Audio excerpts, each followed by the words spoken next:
Oh, God, it feels so good to be back in here. Very cathartic to be back in the studio with the boys. Welcome in. Let's get our heads right on a Tuesday, February 20th.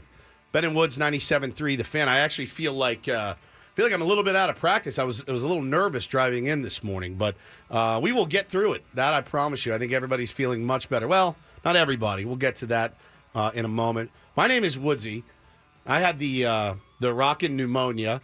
And my partner, Ben, here, had the boogie-woogie flu, and it was not our best 72-ish hours last week.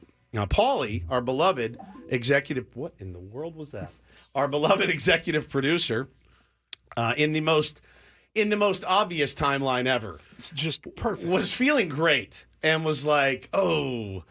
Yesterday, I actually feel like crap. I'm like, oh no, we're never going to get out of this cycle, but we are here. I just don't know how I could have possibly gotten sick. I don't know. It's so weird. It's so weird. These places are repulsive and just disgusting. The radio studio, you listen to radio shows and you hear this sound. That's somebody playing with their mic and moving their mic around. And then, four of us share a keyboard and, people scratch their ass and then they play with the mouse. And it's just... I started wiping down every day in here. I don't know really what to do beyond that, but I also have two little kids at home. They're disgusting at all times. So I'm doing the best I can here. I think the question is, which of us did Paulie get whatever he's got from? Was it from you, your walking pneumonia, or was it me who tested positive for the influenza A virus? So I had the actual flu. Now, I had a fever. I had no fever. Really high fever, and it took a couple of days for it to break. And you didn't have a fever, though. You had, the really but I don't have gnarly that deep chest cough that stuff. Yeah. But you don't have the fever. So we're trying to determine what Paulie may be coming down with. Well, we had a guy in the dugout on the Tier 1 team. He's sick, so he texted our group chat last night letting everybody know he started feeling like death after the game. So, do you feel guilty when you feel like you got someone else sick a little bit? Not really, it's because hard. It's nothing you can necessarily do about it. I don't do the blame game of you came in and you weren't, because if we were going to trace it back, Craig Elston took a day off because he was sick. Then Ello had a day off because he was sick.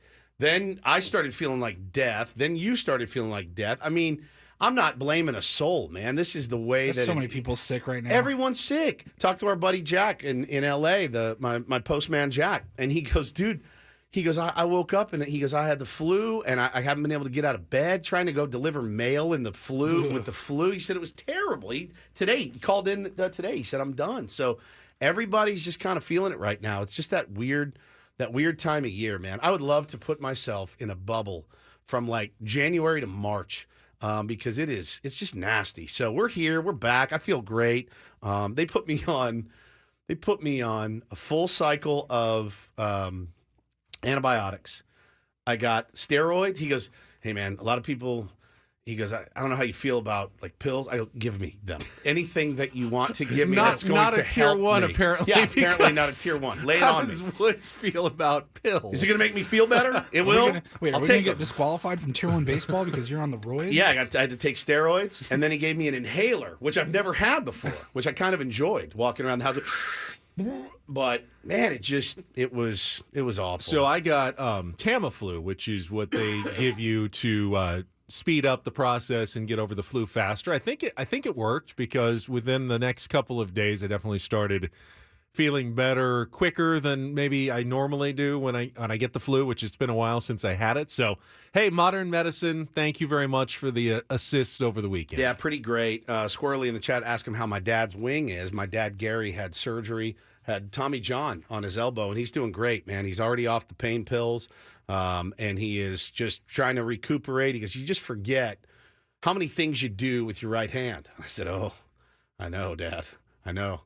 I broke my elbow in college. I had to learn to do everything with my left hand. He's like, Bob, it's just kid stuff. You can't even put socks on. I'm like, I know. It's the literal word. You just tie your right hand behind your back for an hour and see how bad it is. He goes, it's tough, but he's doing really well. Thank you for asking. So, man, it has just been a nightmare. Honestly, I hate missing work. I hate missing this show. The only saving grace was that everything that was interesting about the Padres came down after we would have been off the air anyway, right? The Xander stuff was after 10.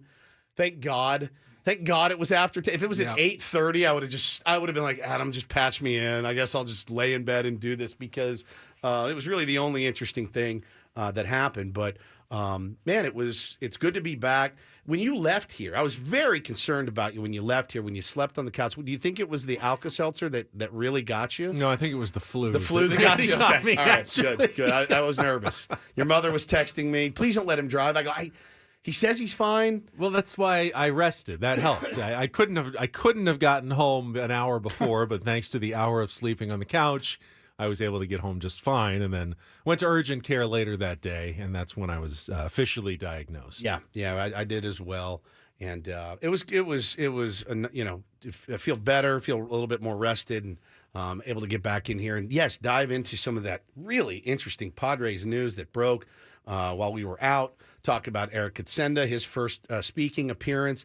There's so much to talk about in the world of baseball right now. Anthony Rendon obviously ruffled some feathers yesterday. I had an interesting conversation about it yesterday, and I think I could see a little bit of both sides, but I want to get into that certainly. A lot of old white owners are just opening their mouths and sticking their foot directly in them right before the first game of the season. Like baseball, hey, hope springs eternal.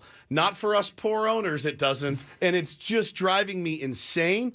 The game of baseball right now with Scott Boris's clients sitting out there rotting, just hitting off the tee in their backyard, throwing bullpens, coaching travel ball in Blake Snell's case. Something is broken or breaking in the game of baseball. I want to talk about that today, too. I'm starting to wonder, is it possible at least one or two of these Boris clients aren't on a team by opening day? I think it's massively reasonable to accept that at this point. I mean, it seems like both sides are digging in and getting more and more stubborn. Boris not going to lower the asking price. Teams not really even willing to engage at anywhere near the levels. Cy Young and not having a team on opening day. Not having a job on opening day. Is there not a team that's going to be desperate enough that they're just going to cave and crack and pay that price that they're looking for? And maybe for one or two of the guys, but will all four of them get what they're asking for in the next 4 weeks before? I mean, the Padres and Dodgers play their first game 4 weeks from today. Today. February 20th, 1 month from today. Wow. March 20th, we're 1 month out. They will be going toe-to-toe in Korea, and you've got four of the premier free agents who not only haven't signed, but it's not like they all sound like, hey, they're on the verge, we're close with a bunch of teams. There's no smoke on some of these discussions either. It is wild. It has been absolutely wild. So we're back in here. The chat is already firing this morning. Thank you guys for being here. I wanted to thank as well. I wanted to thank everybody that came out to support the Tier 1 baseball team. That was an idea that is incredible and been so much fun to put together. So we started a baseball team. A couple of our listeners said, dude, start a team, run it, and get a team of listeners. I said, that's actually a really fun idea. And don't tell my wife. It's a great way to get me back on the baseball field under the guise of, well, it's content, babe. It's work, right? Finger quotes. So I put it together, got the jerseys, did all the stuff, forgot how difficult it is to actually find, recruit, collect fees, get jerseys ordered, get sizes, get numbers. Then you get to the field, and it's game one, and you're like, okay, I got to do this. I got to do this. We got to collect these fees. We got to make sure the field's ready. And we went out. We had our first game against the SoCal Dirtbags, and they're good guys. I've played against those guys for many years. They play really hard, and we won. We ended up winning 16-9. I should definitely give a shout out to Baseball Nick. Hit a 2-run homer in the first inning. The sound on that one was really nice. Absolutely incredible. Jason Bendorf came in and threw 6 strong innings for us. And then Javi hit a grand slam, which was incredible. A legit grand slam. I was on base. I took 1 AB. Paulie took 1 AB. Slam Diego? Slam Diego's back. And yeah, buddy. It was incredible, man. It was so much fun. And I saw what you did afterwards. You tweeted out that you're going to donate $100 for every Tier 1 win this season to the Seidler Legacy fund Yep. that the Padres started after the passing of Peter Seidler. I had not thought about that at all. I had not even thought about a charitable aspect of this team. I'll be honest. It was completely self-serving. I just want to play baseball with my friends again and be out there and give me a purpose on a Sunday of something that I love to do. And I got home and I was putting in the stats and I was looking at the uniforms we got. And so we got white unis, say tier 1 across it, and we put the Peter Seidler heart. And I said, that's it. That's it. And it popped in my head, and I said, I'm going to do this. Now, what I didn't know is what you told me this morning, which makes me even happier. So that $100 donation is now $500 because the Padres, the players, the Seidler family, there's 4 matches that go with that $100. So 4 more $100 donations. It's incredible. For a total of $500 toward that Seidler Legacy Fund as part of the new initiative that the Padres are doing. It just made so much sense, and I wanted to play for something more this year, and I want our team to play for something more than just, hey, we won a game and got to play some grab ass and whatever, run around on a Sunday, and that does feel like you're playing for a little bit more. So, and the cool thing is, the other reason is when I tweeted it out, like Baseball Nick's dad, our buddy Baseball Nick, his father said, let me know when you win so I can also donate. So you get that thing going, you get some good vibes going, and raise some money. So made me very happy, man. I got a touch emotional driving out there to the game and then driving home from the game. I love the game of baseball. I know it's just adult league. I know we're fat. I know we're unathletic. I just love it. And I love being out there, and I love competing and being with my friends. And we have such a good team of dudes, unselfish guys. Like, it just was really special. And so I'm very happy to be doing this again. It just means the world to me. And thank you guys that came out and watched. Thank you guys that played. Thank you guys for supporting it and letting us talk about it. All of that. I was blown away, man. I got home and I was on cloud 9, feeling like this was great. I will say I just have one beef against my bench coach, Paul Reindl here. I put the lineup out, and I would have liked to seen it in calligraphy. It was not done in calligraphy. So I think if we could get that going, I think that's an important part of the process, right? No. The calligraphy lineup every week. So I need you to learn how to do calligraphy and do little funny, paint little funny pictures and stuff on it. I'm going to need that hanging in the duck. The guys need it. They need it. I'm just going to draw little faces on the baseball. Faces on the baseball. Whatever. Do whatever you want to do. But no, Paulie was great, and the guys were awesome, and yeah, 1-0, so felt really good. All right, why don't we take our first time out here so we can get going? We have so much to get to that we did not get to discuss on Friday or the second half of Thursday's show. We'll set out the menu, get to some Padres topics early in the program today, get some of that audio as well that we missed from over the weekend. All coming up. It is really good to be back. Thank you for bearing with us over the last couple of days. Hopefully everybody had a good President's Day weekend. Ready to go on a Tuesday morning. Let's check traffic. I know there's some rain, especially up in the North County right now, so be careful out there. Kelly will tell us how it's going, and we'll be right back with more Bennett Woods coming up on San Diego's #1 sports station, 97.3 The Fan.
Going to jump quickly into what we missed over the holiday weekend when it comes to Padres news. And there was actually some Padres news, of course, over the weekend. I think highlighted by the Xander Bogaerts position change announcement, something that Mike Schilt didn't.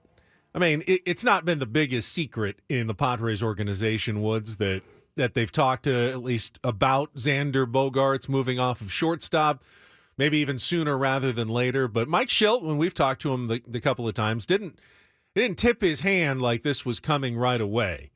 Like there was no lead up, breadcrumbs being dropped. But I guess they knew once they put him out there and everyone saw the first spring training practice and said, Isn't that Ha-Seong Kim at short and Xander Bogaerts at second base? They weren't going to be able to hide it any longer. So he had to come out and say something that first morning of spring training. But that to me was pretty groundbreaking news for your San Diego Padres. I'd say it's pretty substantial. Yeah. And was a bit I was a bit taken aback when I saw the news. Now, do you want my thoughts on this now, or are we going to wait till 7:00? You can give me a couple thoughts on it now. I mean, look, at the end of the day, I saw all sorts of mixed reviews, and I saw mostly positive, right? And I don't want to come in and be, Nancy negative and be like, well, I mean, if you construct your roster the right way, you don't have to make changes like this all the time. It's a bit of a cluster, if we're really being honest. It is a bit of a cluster.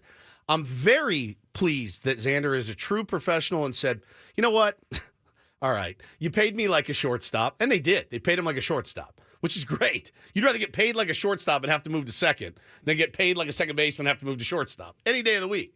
So I loved that. I tip my hat to him. I think it's unselfish. I think he handled it really, really well. But you could also see it was a little bit perturbing. You could see it. Like if you watched his interview, he's like, yeah, I mean, I signed to be a shortstop. And so we can break all that stuff down. But again, you're now having to move things around because of the way that the roster was constructed. It is what it is. You can't change it at this point. It was a weird signing when it happened, and now you're paying him for his bat. He's going to be a very highly paid second baseman. Great, go out and hit 30 bombs and do it with the bat. And I think he's going to be fine settling in at second base, Benny. But if it was really about making the infield stronger, then why isn't Jake Cronenworth playing second base? Because he's an actual second baseman. So why wouldn't you just have Manny, Kim, Croney, and first baseman? What do you do with Xander? I don't know. I think that's fair. But at the same time, what I liked, and we'll get into some more of the details and the possible fallout. What does it mean for Ha-Seong Kim in the future? What does it mean for Jackson Merrill? There's a lot of different branches of this tree to discuss. But ultimately, if you're trying to put the best version of the Padres on the field in 2024, and I think the Padres owe that not just to the fans, but they owe it to each other, the team. The team, yeah. They owe it to everybody who is pulling on that rope this season to put the best possible version of themselves on the field. Yeah. It has to include Ha-Seong Kim at shortstop. It absolutely has to. Now, the other thing is, and Mike Schilt, we're going to play the audio later. You guys have all heard it, but we'll replay it again. Mike Schilt saying, look, there were reasons for that. There were reasons, and you guys are free to speculate. Yeah. Honestly, with a guy going into one more year left on his deal, which Ha-Seong Kim this is not, I'm not being mean or anything like that. He's got one more year on his deal. Don't you want his value to be the highest it can possibly be in case you are going to flip him or trade him? Now, if you're going to resign him, it makes it a little bit worse. I don't agree with that. I don't think that putting him at shortstop changes his value. It absolutely I think changes every his team value. already knows he's a fantastic shortstop.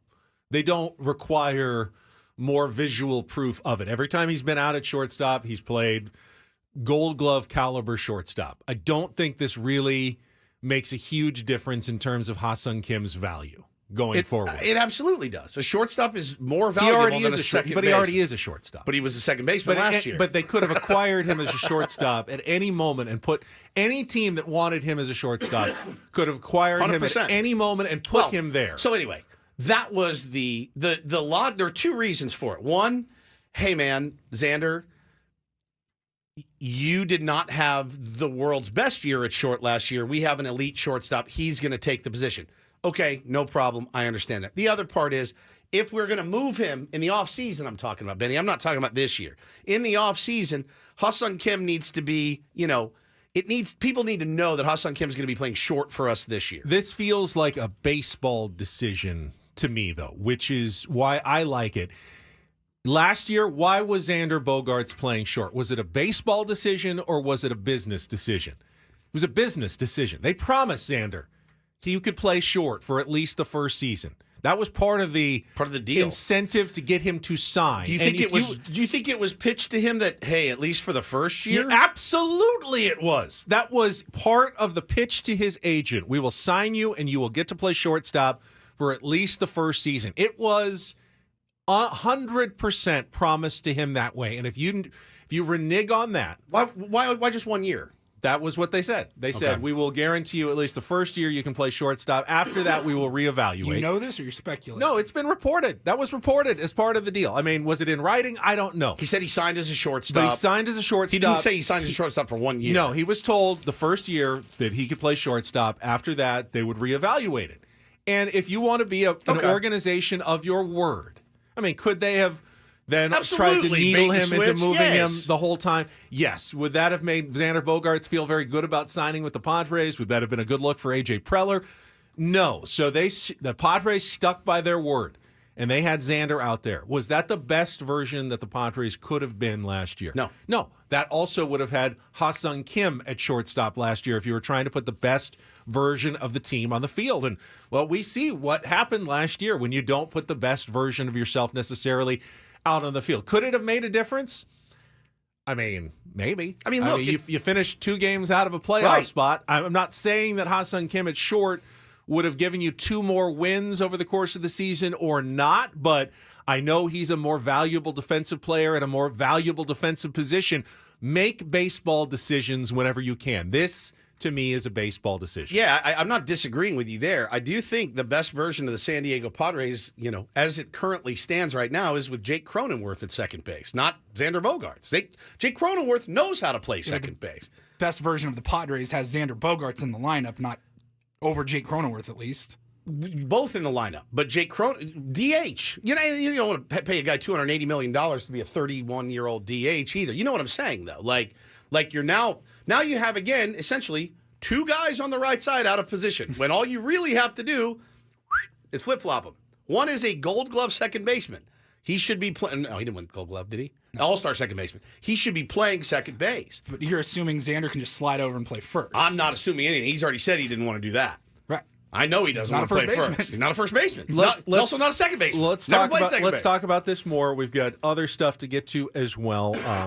Aztecs have a huge game tonight at Utah State. This is really one of their last chances to get a major road win in the conference. The one thing that they are lacking this year, they are up to number 19 in the country again, ranked again. That's always been bad news for the Aztecs this season, but we'll talk about San Diego State basketball. We're a little behind, of course, in our Tier 1 tour because of missing the end of last week, so we'll play a little catch-up. We're still in the AL East. We're going to try to get to 2 teams today in the second half of our show, Baltimore Orioles and the Toronto Blue Jays. We can check them out. And we got some guests coming up at 7:35 this morning. AJ Cassavell is going to join us from Padres spring training to get us caught up on some of the news and notes from over the weekend. Padres.com's AJ Cassavell. And, of course, Sammy Spring Training will check in a little bit later in the show today at 9 o'clock. Sammy will catch us right after Mike Schultz. Perfect. So if there's anything new that happens this morning, Sammy will make us aware of it immediately at 9 o'clock this morning. Get back to our regular features as well. Take on Woods. We've got Don't Do This coming up in our 7 o'clock hour. So busy show today. We've got ticket giveaway. The San Diego Mojo, the new volleyball team, has their first game on Friday. We'll give away some tickets to Viejas Arena coming up in the second half of Ben and Woods. So a very busy Tuesday. We're going to get started, though, when we come back and hear a little bit from new Padres control person.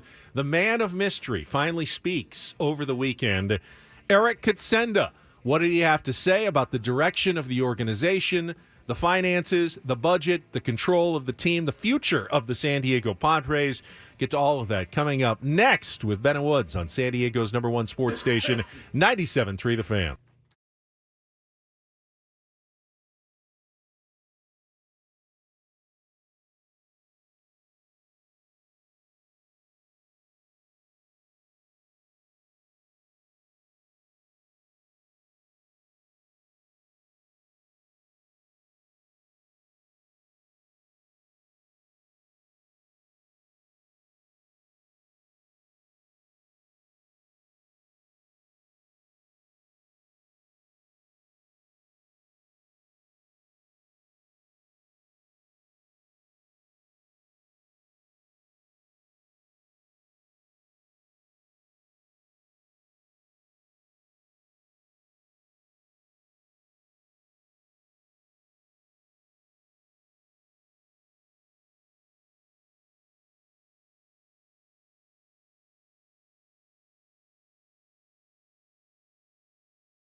There is something to make this group aware of. Xander is coupling with us and partnering with the group and the team. He's going to make he's going to go to second base, and Kimmy's going to play shortstop. So when you use the word, I don't use this word a lot. My admiration for Xander Bogaerts went through the roof in this transition. He's going to go. He's going to get his work in. It's I can't say it's like etched in stone 100%. We're going to let him do it. We're going to see what it looks like. We're going to evaluate it, but it's not something that, he's all in right now to go over, give it its full due. But my admiration for him to be a good teammate, to recognize that, we have an elite defender in Kimmy, who won a Gold Glove, to go back and play shortstop is I just admire and think it's very impressive, and it speaks a lot for his team first. I care about our group, big picture. It says a lot about him, so it's impressive. I couldn't agree more. And don't get it twisted. I am not down on Xander Bogaerts, not even in the slightest. I love Xander Bogaerts, and again, I can love Xander Bogaerts and think that it was a superfluous signing last year, which I think no one can disagree with that. You didn't really need a shortstop last year. You wanted to make a splash in the market. You did it. Now he's here. He's a good hitter. He's got the potential to be an even better hitter than he was last year. I love Xander. I think he's a leader. I think he's a great teammate. I think he's a charismatic dude. I love that he's a San Diego Padre. I absolutely do. But the but in that is, if it's a baseball decision, Ben, and you really want your best, your best guys out there, now you've got two guys on the right side, left side set, one of the best in baseball. Couldn't be more excited about Kim Chado over there on the left side. Is there any concern now about, okay, will the offense suffer? We saw Jake, when Jake moved off second, moved to first, his offense suffered. Will Xander see some of the same things? I don't know. But I know he's never played second base before. So, again, this is not a Xander Bogaerts problem. This is a San Diego Padres roster construction issue. And now you've got Jackson Merrill, who now you're converting into an outfielder. You've got other shortstops coming up through the pipelines. You have a lot of shortstops, is what I'm saying. And these are the cards that you have dealt yourself. And now you have to figure out where they're best played. And that's all I'm saying. I think some good managing there from Mike Schilt. You could tell he wants Xander to feel good about this decision. Thus, the effusive praise, the admiration. 100%. The oldest trick in the book, man. Yeah. He's doing not just the X's and O's managing, but he's doing a little personality managing right there. He wants Xander to feel good about this decision, because I think there's some genuine optimism from the Padres that Xander can be not just an adequate second baseman, but be a really good second baseman for several years to come. And, with Jake, don't even know what his future is. If he doesn't bounce back this year, I don't know that there's a spot for Jake Cronenworth on the Padres going forward. 100%. So I can see why you don't necessarily want to commit, all right, we're making Jake our second baseman for the next 7 years. Don't know. If he doesn't hit, he's not anything for the next 7 years. But wait, you don't, just because you signed Jake Cronenworth to that deal, you don't have to commit to him at a certain position, because they just signed Xander Bogaerts for 11 years and moved him off after 1 year. So you don't have to commit to anything. It's not etched in stone. No, but I think you have to kind of commit to Xander. Something at this point. Whether it's going to be shortstop, no. Second base, yes. First base, clearly he did not want to move to first base. That was very, very evident and maybe obvious. There's a bit of a compromise in this, but I think the Padres feel good about his chances at second base, giving him that opportunity. Don't let me rain on your parade. I'm excited about it too, and I think it's a good move, and I'm excited to see how it works. I don't want to be the, come in here and pee in everybody's Cheerios this morning. The other part that we haven't really gotten into yet, though, is, does this move tell you, as a fan of the team, that the Padres aren't going to trade Ha-Seong Kim now? There was more. And if they're not going to extend him, are we just going to do this dance again next year? There was a lot of, what does this really mean out in Padres fandom about the move of Xander Bogaerts to second base? And I saw, if they're shopping him, that was a weird move to announce. This Friday means morning. they're going to trade Ha-Seong Kim because they want to build up his value, and he's going to be sent at the deadline. This means they're going to extend Ha-Seong Kim, and they want him to be the shortstop for the future. There may be some truth to that. I mean, anyone who doesn't think they want to extend Ha-Seong Kim is not paying attention. They would love to keep Ha-Seong Kim around. And the question is whether they can afford to keep Ha-Seong Kim around. But there's no one in the Padres organization from the very top, A.J. Preller, teammates, everybody loves Ha-Seong Kim. No question. And Ha-Seong Kim loves it here. And he even said, I was reading some quotes from him over the weekend that said, yeah, like I'm going to talk to my agent about that, and we're going to have those conversations. He said, I do wonder, he goes, the love that I get here in San Diego is through the roof. I do wonder if I would get that same kind of love somewhere else.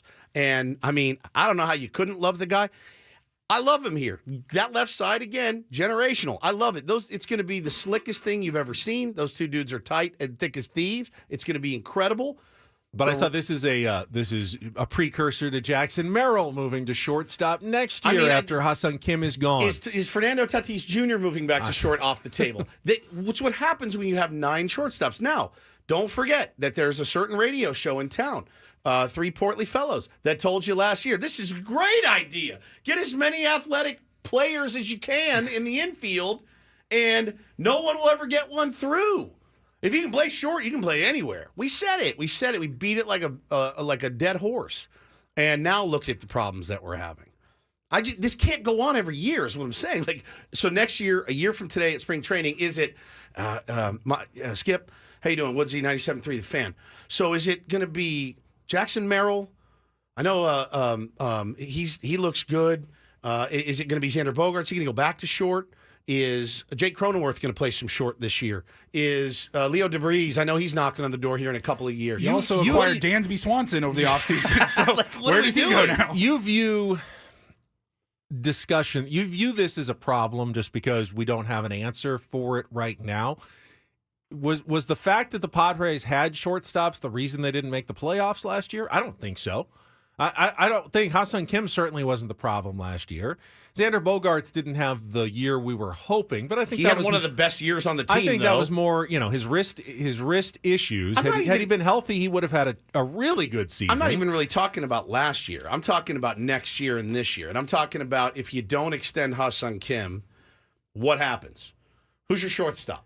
Is Xander going back now? Is that a healthy way to run an organization? You deal with that when that arises. Okay. But right now, based on who you have, the best person you can put at shortstop is Ha-Seong Kim. And I see your argument. You said based on who you have right now, the best infield alignment probably would be Jake Cronenworth. A guy that has played second base. At second, and then move Xander Bogaerts over to first. But I wish Xander could play left, and you could just go get a first baseman and call it a day. And then you have a $280 million left fielder that's a good player and a hitter and everything else. Yeah, but that's the thing is this whole story, when it broke on Friday morning, I wasn't aware that this was even a concern. You're right. I was more concerned about, we need pitchers. We don't have a DH. Again, we have Jerickson Profar and Sugar in the outfield. You can love Xander Bogaerts and still not really understand why there was a need to bring him in and still be happy that he's here. And so I don't feel bad for him. Like I said, he got paid like a shortstop. He's going to play second. Mookie's done it. Bryce Harper's moved off his position. It happens, and it's really cool for the good of the team. I love it, man. I love selfless baseball players. There aren't many out there, and I think it's a good move, and I'm excited to see how it works. But is this the cycle now for the San Diego Padres? Is uncertainty, lack of cohesion, whatever you want to call it. I'm just throwing it out there in that it's a weird thing. To look at and have to do this. But let's every wait year. until it becomes a problem before we call it a problem. I can't tell you that it's been a problem yet. You can point and Correct. say, Jake's numbers offensively are better at second base than they are at first base. There's no real reason why that would happen. Well, I'm on Team Cronenworth always. I love Croney. So I'm if he's my first baseman this year, let's ride. It could be the exact opposite. I mean, Jake could have great numbers offensively at first base this year, and then on the days where they need him to play second base, he could be hits terrible. 115. Yeah, it's baseball. It's baseball. You can't make a decision just based on the fact, he hit so much better at second base last year. It's nothing to do with hitting. Is where you're standing in the field, has nothing to do with what you produce at the plate. So make your decisions based on logical baseball reasoning. And that's why I like this. Right now, it makes logical baseball sense for me to have Ha-Seong Kim at shortstop, You know Xander Bogaerts is going to be around for many years. You stick him at second base where you think he can be very successful. Give him that opportunity. If it doesn't work out, yeah, you may have to adjust at some point. But for right now, I like the decision. And then if Jake doesn't work out at first base, which is still a possibility, unfortunately, it's a lot easier to find a first baseman than a second baseman, even though. So you say. And it's really easy Our to find first a baseman actually corner is a second outfielder baseman. and a DH as well. Our first baseman's the second baseman, so I don't know how easy it is at this point. All right, let's check traffic. I want to get to some of the Eric Kutsenda comments from Saturday morning at Padres spring training. The first we have heard from the new Padres interim control person speaking with the media. Get to that after Kelly's traffic here on 97.3 The Fan. From the 97.3 The Fan Traffic Center, here's Kelly Danick. Traffic is sponsored by California Coast Credit Union. Well, so far not too bad on our roads, guys, but that could change as the morning progresses because rain is hitting parts of the North County and there's more coming this way. So, yeah, just continue to take it extra carefully out there. Right now, there is an accident on eastbound 905 at the northbound 5 connector. This vehicle went up in the bushes over to the right shoulder. With MasterCard Local, Cal Coast Credit Union members can earn 5% cash back on purchases made with Cal Coast MasterCard credit and debit cards every time they shop at participating businesses. Learn more at calcoastcu.org/shop-local. I'm Kelly Danick with Ben & Wood, San Diego's #1 sports station, 97.3 The Fan. All right, so when we got the news that Eric Kutsenda was going to be speaking on Saturday morning at Peoria Sports Complex, shouldn't have been that surprising because that's the same day that Peter Seidler always used to stand and kind of do his start of the season scrum with the media every single year. It's part of the Padres tradition, the way they do things. And while Eric Kutsenda had been notoriously behind the curtains and reluctant to speak up to this point, it follows with tradition that he would make some comments. So, did the thing, got up in front of the media, and of course, the first few questions were all about the payroll, as you'd expect when, hey, there's been major changes in the offseason. You go from a payroll that's well over the luxury tax to now about $20 million under it. You're gonna get those questions if you're the control person of the team. People wanted to know, all right, so why is payroll like $100 million lower than it was at this time last year? Yeah, I think we went into the year with the view of assembling talent and balance for the team. Payroll is an output of that, and I think as AJ's described, we're not necessarily done. It's been a kind of an odd free agent market evolution this year, and so we're marching toward building the talent pool that we think can win this year. How much flexibility is there for what the rest of the offseason might bring? There's flexibility. I mean, we don't get into specific payroll numbers, as you guys know, but we're working every day on different enhancements to the roster as well as some trades and free agent stuff. So the roster is still in progress, and I think AJ's described that as well. Are you looking to reset the luxury tax this year? Again, that'll be an output of the mission of kind of bringing a talented group together. So we'll see. I didn't really know what to expect, and I was championing him coming on at some point since the passing of Peter. I know this is a situation in Major League Baseball that doesn't happen all the time, right? It's not something that happens when a beloved owner passes away, and there's a bit of there's got to be a transition between things, and we own this part and this part, but you're going to be the point man. And you can tell that he's a thoughtful guy. You can tell that he spent a lot of time with Peter Seidler. You can tell, but what you can't tell from that interview is how passionate is Eric Kutsenda about the San Diego Padres winning a World Series. That's the one thing. Now, with Peter, you knew it. Even with Ron, you knew it. They wanted that. Now, you don't know that with Eric, and that's not fair to foist that upon him and say, well, you got to immediately be beating your chest for San Diego and its people, right? That's an unfair thing to put on him. Don't you agree? It is. I think listening to Eric Kutsenda for the first time shouldn't be that surprising. Well, it's tax season. It sounds like you're going and talking to your accountant. Correct. About, your taxes and your bottom line. And by the way, kind of a compliment. You know what Eric Kutsenda is? He's a certified public accountant. That's his training. That's what That's what he does. That's how he started. That's part of his role with the business, with Seidler Equity Partners, and now with the San Diego Padres. So the fact that he sounds like a CPA means he's doing what his job is. Now, as a Padres fan, you would love to have an owner we had like Peter Seidler, who's a little more dynamic and positive and aspirational and thinking big about dreams and World Series. It's not really who Eric Kutsenda was designed to be. He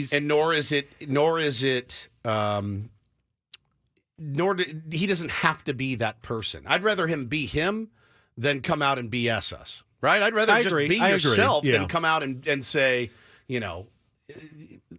we're going to do this. Like, do what you. I think fans are not dumb, man. Fans want to.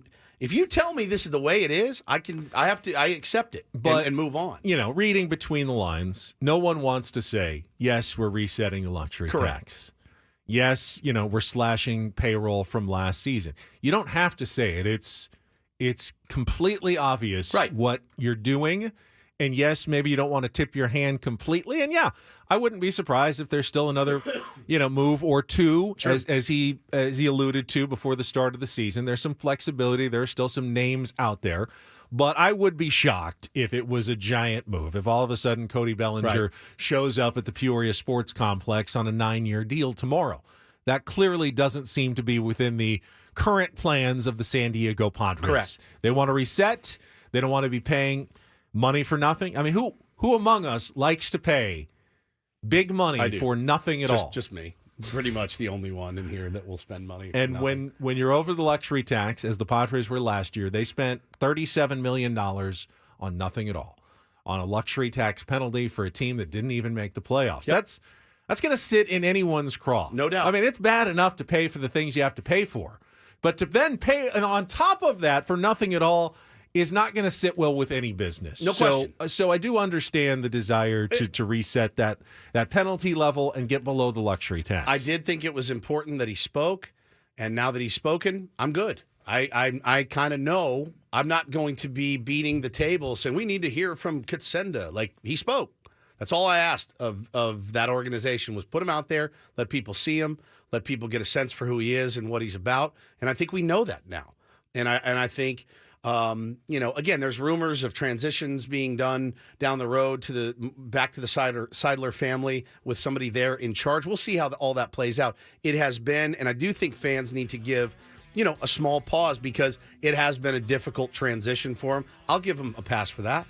All right, so a few comments from the new control person for the San Diego Padres, part of a big weekend of activity in Peoria. We'll talk more about it coming up. Also have Take on Woods ahead, a chance to qualify for a trip to Las Vegas. We'll play our first game of the week on a Tuesday morning. Next here on San Diego's #1 sports station, 97.3 The Fan.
action for the San Diego State Aztecs over the weekend. Got the big win over New Mexico on Friday night, avenging their worst loss of the season. Really, Viejas Arena was absolutely rocking. It always is, but that game was a little extra loud. Paulie, as an alum, you had to feel proud of the show and how they brought it against Jalen House, who, hits a 3 to open the game and immediately starts jawing with the show. And you just wanted to make him pay for that. That's like, as a fan. I can't stand that guy. No one can. Every fan base in the Mountain West can't stand Jalen House, which makes me respect him a little bit. Yeah. The guy you love to hate. He is unafraid, and he does not mind being the villain. He feeds off of it, but boy, you want to beat that guy, and they got the best of the Aztecs in Albuquerque earlier this season, so that was one you really wanted to have. They got it on Friday night. Really good performance. Jaden Ledee had a huge week, 50 points against Colorado State and New Mexico. He was named the Mountain West Player of the Week yesterday for his efforts, and the Aztecs returned to the top 25 at number 19. Now, I've said many times, while I care about that, it doesn't really matter whether you're ranked. The Aztecs were also, though, ranked more importantly in something that does matter over the weekend. On Saturday, the NCAA Selection Committee, the actual people who, put the seedings and the brackets out in less than a month, revealed their preview top 16 seeds, the top 4 seeds in each quadrant as of Saturday. So if the tournament started this week, the Aztecs would have been a number 4 seed. They had the Aztecs as a number 4 seed, the 14th overall seed in the country, which means they have been a little underrated by everyone all year long, at least when it comes to the committee. They are higher on San Diego State, and if they continue to play like they have, you can expect the Aztecs to get a top 4 seed in the NCAA tournament going forward. Now, things can change. Obviously, you lose some games, they can drop you down a little bit. But San Diego State's in a really good position at this moment. And if they win tonight at Utah State, it's their last big road challenge against the team they are currently tied with for first place. They can really solidify their position. They're already a lock, like ESPN's Bubble Watch has them as a lock. They're locked in for the the NCAA. They're going to the NCAA tournament. Now it's about maximizing your seed, putting yourself in the best position possible to have another potential March run. And they're doing it right now. They're playing some good basketball. The only thing they haven't been able to do, as we've said, is win one of those big road games in the Mountain West. They've come close. This is really their last big chance to do so at Utah State. They get this one, though, tonight. They're in the catbird seat for the rest of the season, facing some of the lower opposition the rest of the way. They can really control their destiny and put another banner into the rafters at Viejas Arena for a regular season championship. So big one tonight. What's the spread? I know that Ken Palm has the Aztecs by 1. I won the last two, though. Aztecs plus 2.5. So the Aztecs underdogs again, just like in the Nevada game, 2.5 point underdogs on the road. You guys both bet Aztecs that day. Yeah, I won both. I won the last 2 games. I thought you lost that one because of the late foul, and they put Nevada at the line. And I won their last 2. Okay. Yeah. Oh yeah. Well, they won at home both the last 2 this last week. Yeah. I won both. The last those. road game though, you lost. Last that road one. game, I lost that one. So we'll see how they do. We need a contestant for Take on Woods. If you want to call and play our musical trivia challenge to qualify for a getaway to Las Vegas, call now 833-288-0973, 833-288-0973. We're going to play our game in just a couple of minutes. The phone lines are open right now, so this is your chance to get in and play against Woods and qualify for Las Vegas coming up. Anything else over the weekend? Padres did add some international bonus money in a couple of trades they've made over the last week, $750,000 that they can go ahead and spend in addition to the Leo De Vries signing. They'll have a little extra money to, I think they're targeting a pitcher from Mexico. That hasn't been officially announced, but a little more money in the coffers that they can use to sign international prospects, because they lost, of course, $1 million from that bonus pool by signing Xander Bogaerts last year. One of the penalties, not just the money that they spent on Bogaerts, but they had to forfeit $1 million of their bonus pool because he got a qualifying offer from the Boston Red Sox. So that was money they lost, and they've now gotten most of that back. Of course, they had to trade a couple of prospects away. Guy who had like a 1,100 OPS in the Dominican league, in the rookie Dominican League for the Padres. Very, very young, though, obviously a long, long way from the major leagues. And A.J. Preller's looking to restock with more international signings here this offseason. Yeah, the Padres added a couple of guys, too, over the weekend. Zach Rex is an outfielder, Ben, and a lefty reliever, Austin Davis. Davis is 31 years old, pitched in parts of 5 Major League Baseball seasons. Depth at AAA, probably a couple of moves for the Padres. But you never know. I got to tell you, man, the coverage that our Sammy Levitt has been putting out every day has been through the roof. I mean, it has been staggeringly great. The close-ups, the sounds, the pop of Jackson Merrill's bat. Apparently, Ethan Salas put on a display for the ages the other day on the backfields, hitting tanks, and Jesse Agler was there, said it was unreal. But Sammy has been covering all of this. He has just crushed it. I will say, though, the best video yesterday came from our guest at 7:35, AJ Cassavell, who was filming some live BP, some situational batting practice. Robert Suarez going up against Fernando Tatis Jr. And they said the count was full, and you can see Tatis absolutely mauls one. Unloads. I mean, you can hear even some of the players go, whoa. Incredible. I never know who to cheer for I don't either. in those situations. When it's you against a teammate in a backfield situation, it's like, yes, Like, Tatis. God, we love watching Yes, those like, songs. Wait, But that's our closer It's our who closer. just gave up a home run in Full a big count. situation. Yeah, exactly. It's not really a big situation, but I know what you're saying. He threw the heater, and he was ready for the heater. It is Tatis.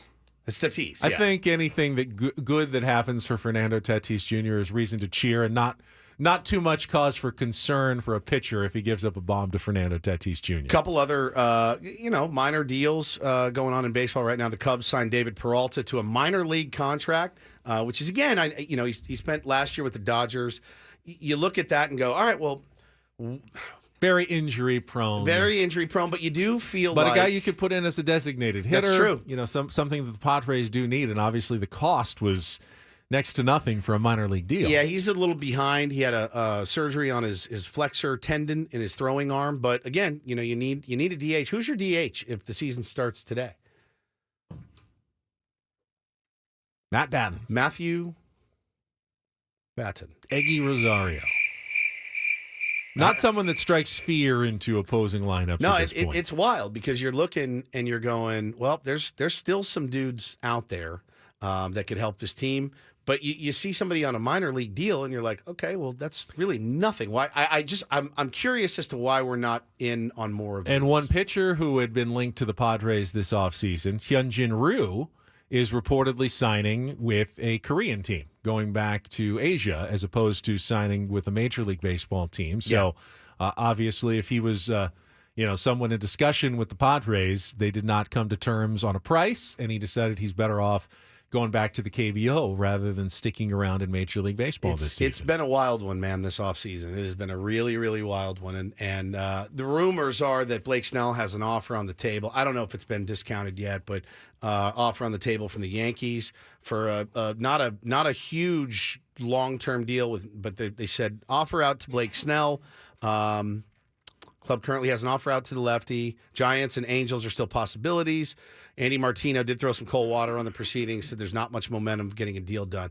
And there's your reigning Cy Young winner without a team. And he's not out throwing bullpens right now on backfields. It's very strange. All right, we'll get more on the Padres from AJ Cassavell, Padres.com, coming up at the bottom of the hour. Right now,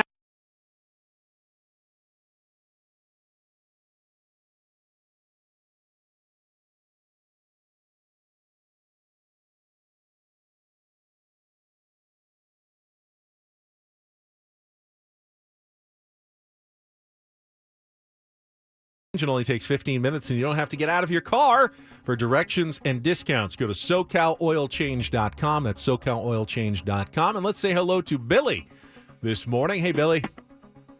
Morning. Morning. All right, you're our contestant today. 5 questions of musical trivia. If you beat or tie Woods, we will put you into our grand prize drawing for the 2-night stay at the Westgate Las Vegas Resort and Casino and 2 tickets to Air Supply. They will be performing May 31st, June 1st at the International Theater. Tickets are available right now at Ticketmaster.com. All right, here are the categories you get to choose from today, Billy. Still have add a zero, which is start with like 1, and then you add a 0 to each answer until you get to the end of the category.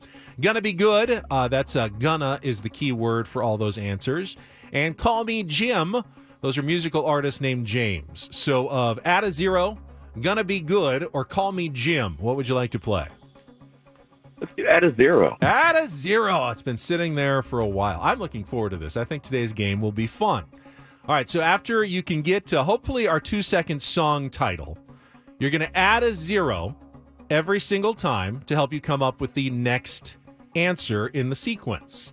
You'll have 60 seconds to answer as many of the 5 as possible. If not, say pass. We'll come back to it. Try to keep in mind which 0 you're on. It'll help you with the answer later on. But 60 seconds, the category add a 0. Billy, are you ready to play?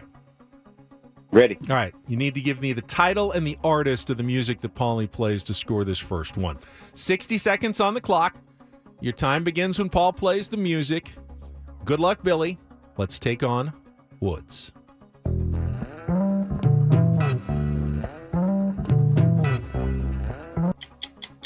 That's One of These Nights by the Eagles? Correct. Name the British 70s rock band known for songs including I'm Not in Love and The Things We Do for Love. 10cc. Correct. Which 2003 single became a #1 adult contemporary hit for 5 for Fighting? 100 Years. Correct. Which piano-driven 2002 debut single by pop singer Vanessa Carlton is her only top hit? 1,000 Years. 1,000 Miles. Before embarking on a solo career, Natalie Merchant was the lead singer for which 90s alt-rock band? 10,000 Maniacs. Correct. 4 out of 5. That's Very good. close. Very well done. I think that could be a winner today, I think Billy. so. I think that could be a winner. Very tricky he's not gonna catch the category. category. He's not going to be able to figure it out. All right, 4 is the score to beat. Let's bring Woods back in the category add a 0. All right, Billy's score is locked in. Billy. This category's been sitting here for a while. Billy, We'll see don't how be you a do on hero. it. All right, Woods is in the dark to start. 60 seconds on the clock. Your time begins when Paul plays the music. Good luck, Woods. Let's take on Billy. One of These Nights by the Eagles. Correct. Name the British 70s rock band known for songs including I'm Not in Love and The Things We Do for Love. Not in love. Pass. Which 2003 single became a #1 adult contemporary hit for 5 for Fighting? Pass. Which piano-driven 2002 debut single by pop singer Vanessa Carlton is her only top hit? Pass. Before embarking on a solo career, Natalie Merchant was the lead singer for which 90s... 10,000 Maniacs. Correct. Name the British 70s rock band known for songs including I'm Not in Love and The Things We Do for Love. They all run together. I don't know the category. It's killing me. It's absolutely murdering me. Makes it tough. Bread. Which 2003 single became a #1 adult contemporary hit for 5 for Fighting? I know this one. I don't know. Which piano-driven you're done? 2, which means Billy, you have won it today by a 4-2 score. So this was a very tricky category. So I'll give you the answers, and then you'll know the category. One of These Nights. Okay. 10cc. 10cc. 100 Years. 1,000 Miles. 10,000 Maniacs. The category was called Add a 0.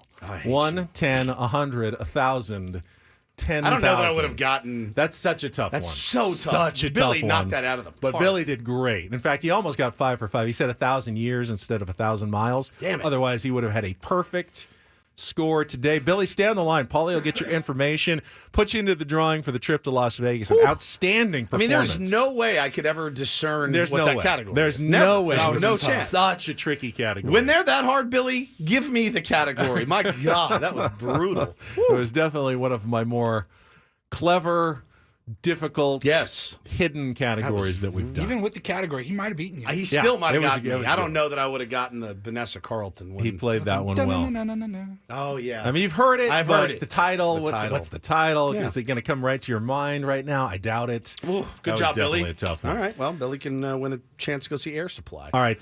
Don't Do This is coming up next. Bro, what is happening with the owners of baseball going after their fans and crying poor? It's very, very strange. Not just one owner right now, that's for sure. This could be a whole segment about owners. It could be. We will get to that. And a former Padre with an incredible accomplishment over the weekend. I'll have that in Do This next after a check of traffic here on 97.3 The Fan.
Spring training is underway, and for the latest Padres news, try listening to chapters from the show. Every day, each topic we cover is broken out so you can find what matters most to you. To get started, just download the Odyssey app. For instance, today's Don't Do This chapter will center around Major League Baseball owners and how they are sticking their feet in their mouth today.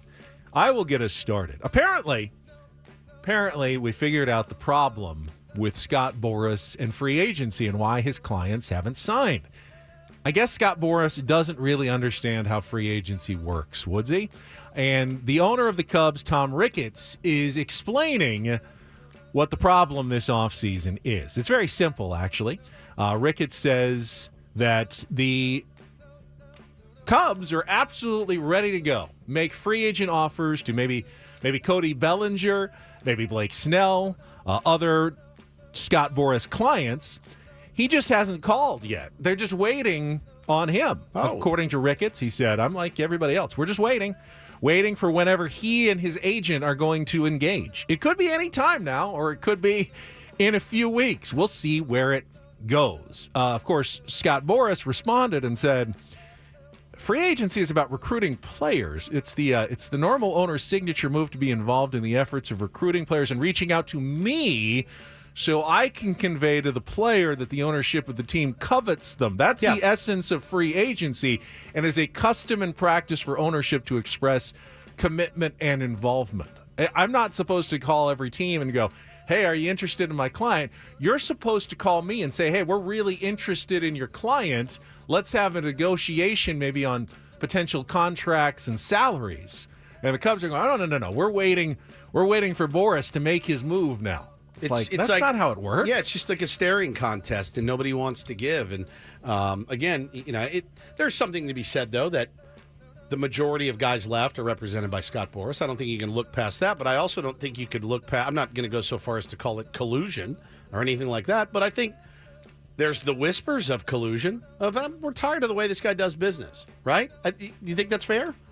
Yeah, absolutely. Yeah. And he did say this, which is interesting. He said, Ricketts, I don't talk to Scott. One of his signature moves is to go talk to the owner. The owner. When you do that, you undermine the credibility of your GM, inserting yourself into that negotiation. I don't think that helps. I don't talk to him.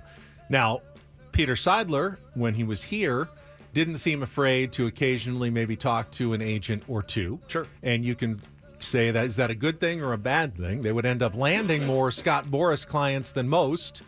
Maybe perhaps because Peter Seidler was willing to get involved. Did it undermine A.J. Preller? Did it cause them to have to pay more for certain clients? It's possible. Possibly. It's definitely. I can think of one. It's definitely a factor.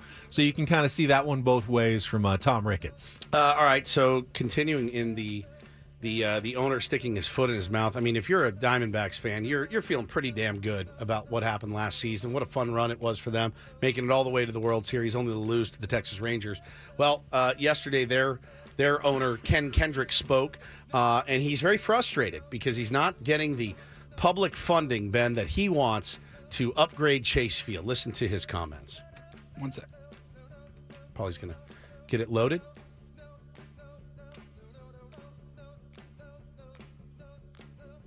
There we go. We're ready. We're firing on one cylinder. Well, we aren't having those conversations. There are opportunities available. There are other cities that would covet having Major League Baseball.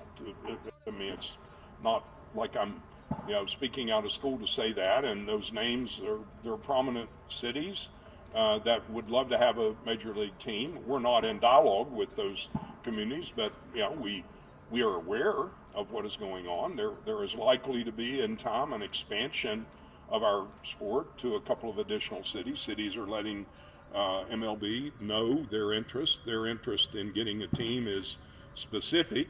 They would be happy with a brand new franchise, but they would certainly be very happy, with frankly a successful existing franchise. It's not where we are spending time or energy.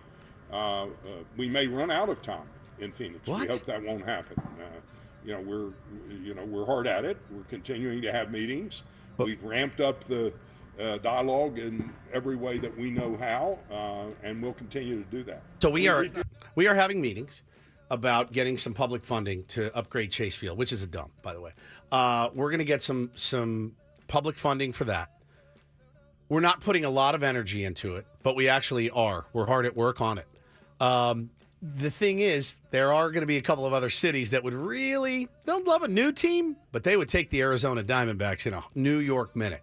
It's baffling to me to get up in front of your fan base and dangle the possibility that we may even be thinking about sitting down in a meeting to talk to somebody in Portland about moving to Portland or Nashville or anywhere else after what you guys have built so far and with a bright future. And you've spent money. You've spent money in the offseason. You've improved your team. It just feels like you go in, let the air out of the balloon a little bit, your third day of spring training, right? That was Ken Kendrick thinking he was clever. How can I threaten that if things don't go my way, we may need to consider moving without actually threatening that we're going to move? When you say, though, to your fan base, hey, we may now we've done that to our fan base before. Listen, our contract may run out. That was the truth. What they're doing in Arizona, though, he's a billionaire that wants other people to pay for his renovations and his upgrades. I mean, and that's how really the rich stay rich. But here's the thing: when you sort of threaten that you may in the future have to move if you don't get what you want, that's actually a threat now. Yeah, that's can't straight up just threat. Because you said We've seen it. We're not actively talking to any other cities. But we know they exist. Once you point it out, you've already made the threat now. Yeah, you don't need to bring that up. You're making everybody aware that you're willing to pull the trigger on going on a move to another city if you don't get what you want. You made that threat. Better to just say, yeah, we're still pounding out those meetings right now. Our goal is to stay in Arizona, obviously. I mean, we love it here. We saw the support last year for the World Series run. We got Mike Hazen's done a great job in the offseason. Look at these guys we brought in. No, come on, guys. We're if working it sounds hard familiar to San Diego fans, yes. The Chargers were always saying, yeah, we're going to continue working here in San Diego, but every time there was a story out of Carson or L.A. about stadiums, they were always linked to it. It was always that threat that was dangling over everybody's head. Awful, and it's a real threat, and really it's there. I mean, you can't take it lightly and just say, well, where's he going to go? Because they will. They will up and move, even if they don't have a place to play. And they've already indicated that now they will go if they don't get what they want. And Ken Kendrick now knows, hey, the commissioner will unilaterally just approve this, even if we don't have a home at this point, based on how it's gone in Oakland so far. Easy name to remember. Ken Kendrick. Ken Kendrick. I don't trust those guys. Like Ben Benning, Steve Stevens, and Paul Paulson.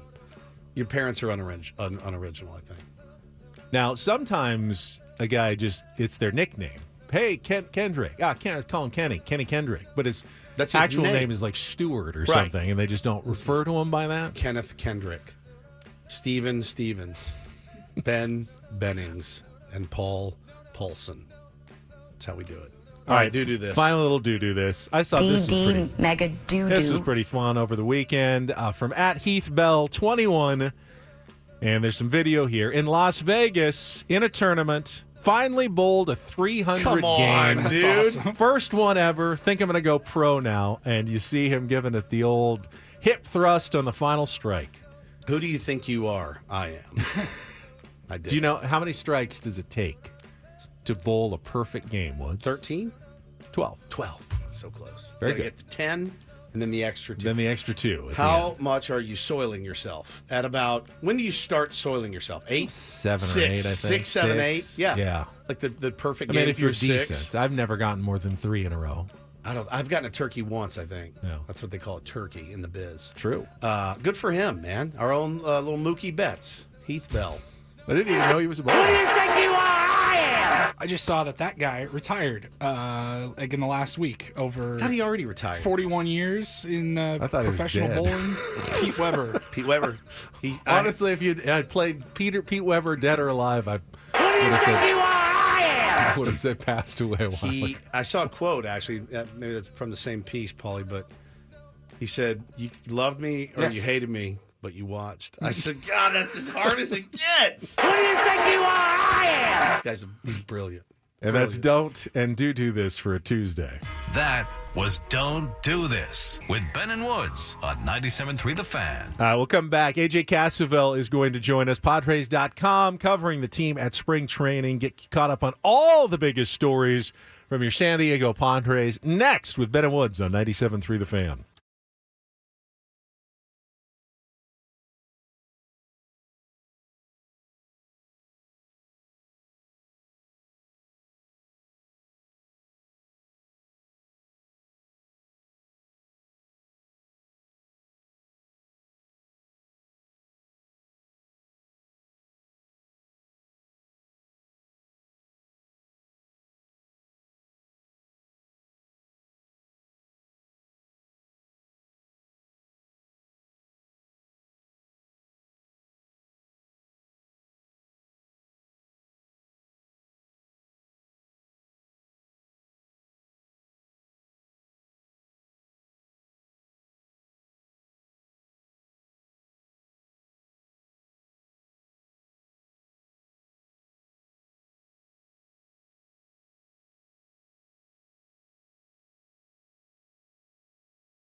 Do this. We just heard, or don't do this. We heard Ken Kendrick talking about potential expansion as well in Major League Baseball. And this morning, just a few minutes ago, Jeff Passan came out with a piece at ESPN.com about expansion is coming, and went through some of the possibilities that Salt Lake City, Nashville, looking like two of the definite leaders in the clubhouse for the 31st and 32nd Major League Baseball teams. Pointed out, though, that there hasn't been a new team in baseball since 1998 when the Diamondbacks and Rays entered the picture. And that's the longest stint now, 26 years without an expansion team since they went from 1901 to 1961. Wow. And I remember, so as a kid, 1993, when the Rockies and Marlins joined, that was like revolutionary for me. It's crazy. Because the Mariners and Blue Jays were 1977, but we were too young to remember that. So essentially, baseball as we grew up was the same 26 teams the entire time. And then all of a sudden, these two new teams, the Rockies and the Marlins, just existed out of nowhere. Both popped on the scene with these weird color schemes and weird uniforms. You're like, what in the world? But they had some good-ass players on the team, and it was exciting. And then 5 years later, you had two more teams. It wasn't quite as novel at that point, but it's been a long time, 26 years since there's been a new team. I'll say this: it will be hard to adjust. It's a hard adjustment. And the big thing will be when it happens, there'll be a major realignment. With 32 teams, you may see more like football's 4-team divisions. San Diego Padres in the Central. How about that? Probably not. Let's make that happen. Probably not. All right, let's check traffic when we come back. AJ Cassavell is standing by from Padres.com. Spring training in Peoria. Don't go anywhere. Ben and Woods on 97.3 The Fan. From the 97.3 The Fan Traffic Center, here's Kelly Danick. Rain on the way. In fact, it's already hitting a good part of the North County. Got a spin out now, eastbound side of the 52 before Mask Boulevard. Car facing the wrong way over to the right shoulder. Also, a collision blocking lanes eastbound 8 before College. Several vehicles involved in that. And Hamashaw Road right at the southbound 125 hit and run accident. I'm Kelly Danick with Ben and Woods, San Diego's #1 sports station, 97.3 The Fan. Of course, next week at this time, we'll be sitting out on the back patio at the Peoria Sports Complex. We might have this conversation in person, but right now, joining us from Padres.com, Padres beat writer AJ Cassavell is with us here on 97.3 The Fan. AJ, what are we missing out there this morning? Not a whole lot this morning so far, but we're 2 days away from games, so that's always exciting. You're missing photo day, actually, so lots of people dressed in their full uniform today as opposed to the spring training thread. Well, AJ, I really love the piece that you dropped over the weekend, the ripple effects, 5 ripple effects of Bogaerts' position switch. And we've talked about it a little bit this morning. And, I didn't want to come in and throw cold water on everything immediately. I feel like I kind of might have early in the show. But is this look, I can love this move and I can appreciate and respect Xander Bogaerts. But also, do you get the sense that Xander's just kind of like not the odd man out. He makes a ton of money, got a big deal. They paid him like a shortstop, but it's like, man, you feel like it's like every year we're going to be doing this with Xander Bogaerts. Do you feel like this is a position change that's going to stick for him? Well, it depends on how he fares with the position change itself. I tend to think he'll be pretty good at second base, just based on kind of his footwork at shortstop's good. His hands are quick. I think he'll probably fare pretty well at second. And obviously you have Jake Cronenworth who can play Gold Glove finalist caliber second base, and so the questions are going to persist if Bogaerts isn't that great at second. Should he move to first base? Should he move to left field? Like other areas of need. And you're right, like the fit with Bogaerts is an interesting one because it's not like what the Padres needed at the time because they had a shortstop, they had a second baseman, they had a third baseman who they ended up extending before Bogaerts could have made the move there. So odd man out is probably the wrong way to say it because he is an integral part of the lineup 100%. And he's probably going to hit second or fourth, but it's going to be interesting to see how this transition goes because switching positions to the other side of the diamond, which he's never done in his life, is going to come with some challenges. I would say probably not fair to grade it based on how he does early, certainly in spring training, maybe early in the season, but toward the end of the season or towards the middle of the season, if he's playing a solid second base, maybe he entrenches himself there. Guys tend to have longer shelf lives than they do at shortstop at second base. So that could become a long-term home for him. AJ, if this was the right move for the Padres now, and I think it probably is, wouldn't it have been the right move last year as well? And did the Padres simply not do it because they promised Xander that they wouldn't, that he could play shortstop for at least one season. It probably would have been the right move last year. I think I don't know that the Padres envisioned Kim having the humongous breakout season that he had, and so if Kim's more of a versatile kind of the fourth guy in that infield that can move around and play all the spots and fill in for guys when they need that day off, maybe that's what they were planning for, and then he kind of exceeded everyone's expectations by going out and for at least the first 5 months before he struggled in September, being kind of all-star caliber, got some MVP votes, like that level of player. Then absolutely he's the shortstop. I think Xander Bogaerts was pretty solid defensively at shortstop last year, at least kind of compared to what he was earlier in his career with the Red Sox. He was a pretty solid shortstop. And so when he signs and he wants to play shortstop and he says, I can be a pretty good defensive shortstop, and the Padres say, all right, you can be our shortstop for 2023, I don't know that that doesn't make sense. I think that all kind of computes for me. And then the question is, once it becomes clear in June that probably Ha-Seong Kim is a better defensive shortstop than Xander Bogaerts, well, at that point, you're not going to ask him to transition in the middle of the season. That's too tough. And so here we are at spring training where you can kind of get those reps in and you can learn. You can learn without learning on the fly. I think that's maybe the way it shook out. And we're talking to AJ Cassavell here from MLB.com on Ben and Woods. And it's pretty obvious when Mike Schilt came out and spoke to you guys the other day when he said, look, we talked about this when we were in Aruba, and I broached the subject with him. He was receptive to it. Now, there's some other things we can't, let out of the building. It was Xander. We may end up trading Ha-Seong Kim. We may end up keeping him. And Mike Schilt told us, hey, speculate freely. I know you're going to.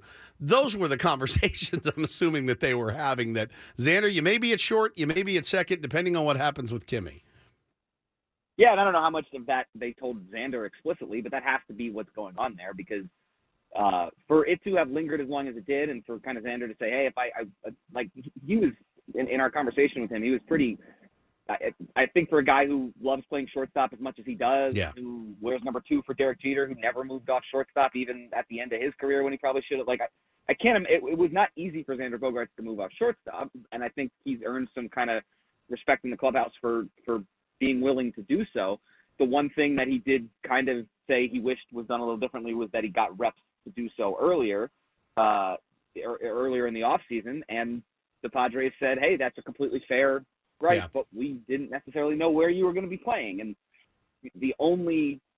if this move was going to be made when he got to camp, the only justification behind that would be that they didn't know whether Ha-Seong Kim was going to be there or not. And I think with this move being made and Xander Bogaerts getting work at second base now and him taking the spring to do that, now it seems at least somewhat likelier, maybe significantly likelier, that Kim is here for at least this season, and then we'll see where it goes. AJ, competition's been kind of a watchword this spring. Competition for outfield spots, lineup spots, starting pitching spots in the rotation.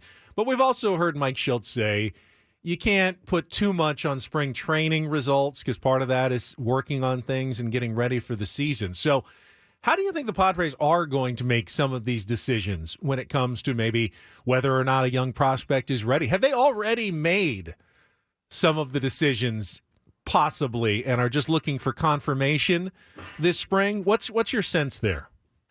I don't think they've made the decisions. I think they have probably their own internal evaluations of where this would go based on what the roster is now, based on whatever trades they can make. And they kind of want the guys. I mean, there's serious opportunity for guys like Jackson Merrill, Grant Pauley, Jacob Marcy. Like those guys, if you're looking at this roster as it stands right now, could all, in theory, be on the opening day roster. I would expect the Padres to add guys to make those spots maybe a little more scarce. But if you're drawing it out now, and if the Padres say, hey, we like these guys a lot, we like what they've done at kind of the upper levels in the minor leagues, we like the off seasons they had, that doesn't mean that they've made the decision. They still need those guys to come out and if not perform in the fall league, because those numbers, like numbers-wise, because those numbers are they are what they are. Different guys are working on different things. There's just a different way to evaluate kind of readiness, and the Padres have always shown that. I mean, I think we saw. I'm sure Fernando Tatis Jr.'s numbers in 2019 spring training were great, but to me, it was more than the numbers. It was just like watching the guy. I was like, oh yeah, this guy is clearly a big leaguer, and if they send him to the minor leagues, like that's not where he belongs. I think they're going to ask those guys, and that was an obvious one. There's tougher evaluations to be made with prospects who are maybe at a lower level than what Tatis was, but those are the evaluations that'll be had. It's not necessarily, oh, this guy hit 350 in the thin air in Arizona where everyone's throwing fastballs because they're trying to get their location down or whatever. Like, that's not how they look at it. It's just more of an evaluation, a feel thing, and I think the Padres have proven they're pretty willing to promote guys when they look the part. Yeah, no question about it. It's AJ Cassavell joining Ben and Woods this morning. I've heard the name Ethan Salas a lot. I've heard a lot of rave reviews about his work out there, his ability, at the plate, behind the dish. I've heard Iriarte's name mentioned a bunch from guys like Bob Scanlon. Went out and watched him throw, exploding fastball, all this. Anybody on your radar that maybe we haven't heard a lot about yet that you've seen that's impressed you a little bit so far, AJ? You hit on some of the big ones. Iriarte's. I've heard pretty good things about him, and kind of if he can kind of locate that slider and where it needs to be, like, that's a big league caliber arm. These are not like young off the radar guys. These are two guys who I think would make the roster. But Brito and Vasquez, I keep hearing good things from people behind the scenes that probably don't necessarily have to pump them up. Like, everyone in the organization wants to pump those guys up because they traded Juan Soto, and you want the package to look good. But I've heard really good things about the stuff those two guys have and their ability to get outs, and kind of what I think they'll be able to do under the tutelage of Ruben Niebla. And from the live sessions that I've watched, they've both looked pretty nasty. So I would be kind of excited about what they could potentially bring to the back of that rotation. That's not me saying I would be excited enough that the Padres shouldn't go out and add another starter, because they still should, but that there's at least a level of comfort and security that you've got guys with the stuff that I think the Padres feel are capable of making things happen. And are you a little surprised that, guys like, Dom Smith, he's $1 million, whatever, David Peralta, guys like that coming off the board? I mean, if the season started today, we were talking about who's going to designate, be the designated hitter. It's probably Matt Patton at this point. Surprised that there haven't been more flyers taken on some guys? I still think there will be flyers. Yes, I'm surprised, but there's still some guys on the board that I would assume the Padres will just look into adding. Now, it's a fine line to walk, because you have these prospects that you're excited about. You have these guys that you want to give opportunity to, and so you don't want to take that opportunity away by adding a guy who's really only a fringe piece, who you're paying money to, who might end up having his job supplanted. So you want to make sure you're getting a guy who's at least there for the long haul of the season. That said, I would assume that the Padres need to add a DH and just kind of solidify some things on their bench, and there's guys available. I think that's maybe the spot in a market that's been kind of evolving kind of weirdly. There are some like kind of DH outfield bats that I think the Padres could.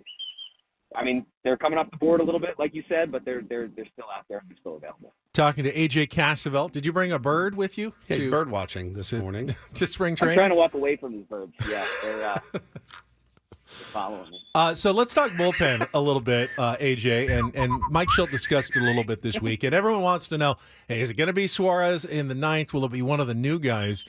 Padres have a lot of eighth-inning arms, it feels like. I mean, last year you just didn't have any idea who was the eighth-inning guy. So, I mean, Brent Honeywell got some eighth-inning, which is not a good thing last year. Now they have almost an overabundance of that. Now we say that every year, though. Well, I think it's different. Tell me what you think, AJ, because I think there's a different feel this year to the Padres bullpen than there was last year.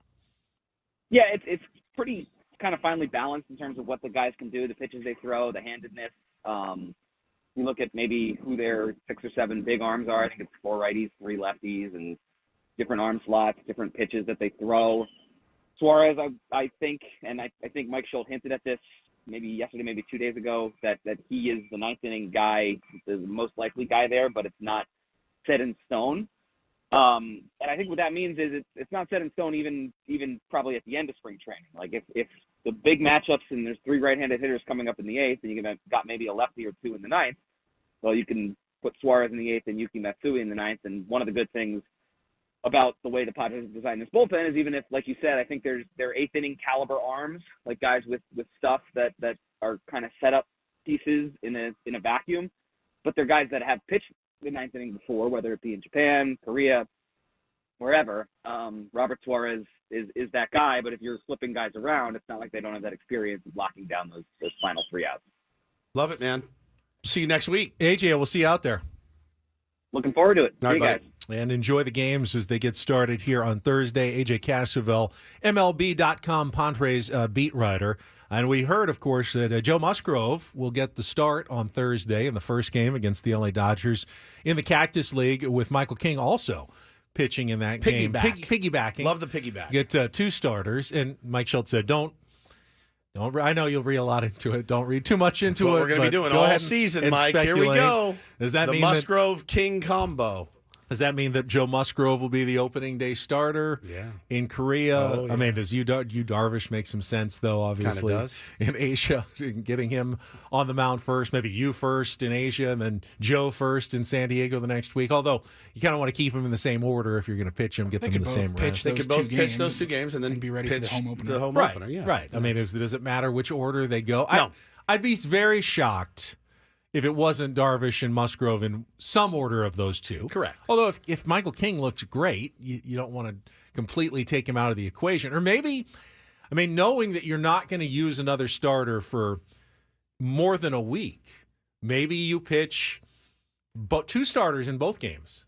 You do it, piggyback. You do Musgrove and King like you're piggybacking in one game, and maybe, Darvish and Avila in another game, or Darvish and Vasquez in another game. I'm going to throw a curveball at you and go position players starting both games on the mound against the Dodgers in Korea. That's what I'm going to do.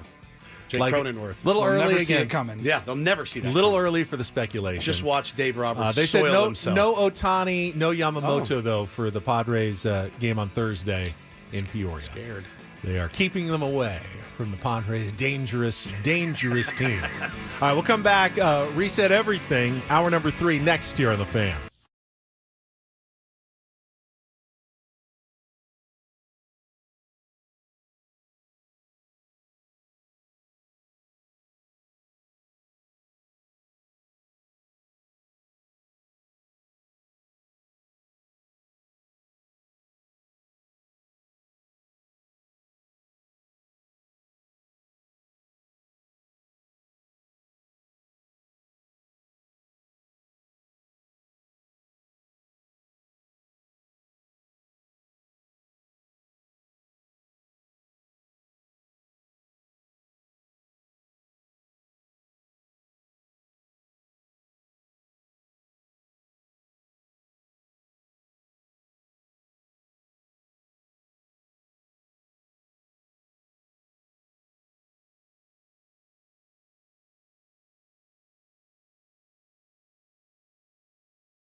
Halfway home on a Tuesday, Ben and Woods, 97.3 The Fan. Thanks so much for being here with us. Been a great morning so far. Good to talk baseball again with my boys and with all you guys out there.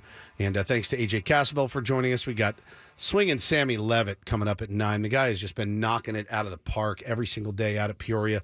Very, very, he's an inspiring cat, man. He really is. He inspires me to work harder. It doesn't always work, but he inspires me to think about at least working harder for sure. I'm Woodsy. That's Paul Reindl, the executive producer. Ben Higgins, your friendly neighborhood sports anchor, joins us as well. And we kicked the show off this morning talking about, our various illnesses and whatnot. And we did make it out to the baseball field for our first Tier 1 game. We did win that game 16-9. It was a lot of fun. And after, when I got home and was logging in all the stats and looking at the pictures, we had Brian Sims is a photographer. He came out and took some really cool shots. He was sending them our way. And I noticed the Peter Seidler heart on our jersey. And I thought, that's it. That's what I want to do. I want to play this season for something more than just going out and playing baseball with my buddies. So I decided every game we win, I'm going to throw $100 in to the Peter Seidler Foundation. And Ben let me know this morning it will be matched up to 4 times, right? So for every 100 I throw in, that's $500 that the foundation will get, which is great. Now, when we did the tryout for the Tier 1 team, man, 50 guys show up, 50, 60 guys. It was one of the more special days I've ever had in radio. It was incredible to see the power of radio, like in action on a cold and drizzly morning, just like this. Guys coming out wanting to make the team. Obviously, I can't have a team full of 50. I probably shouldn't have a team full of 20, but we got 21 guys on our squad now, and it was so much fun.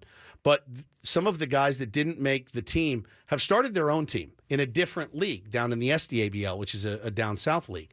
And the name of their team is Team Scales. They call themselves informally the Tier 2, the Tier 2s. They got a sponsor. And they have agreed this morning to also donate to the fund for each win as well. So I think that's fantastic. Awesome. And, let's see how much we can raise for the Peter Seidler Foundation this year.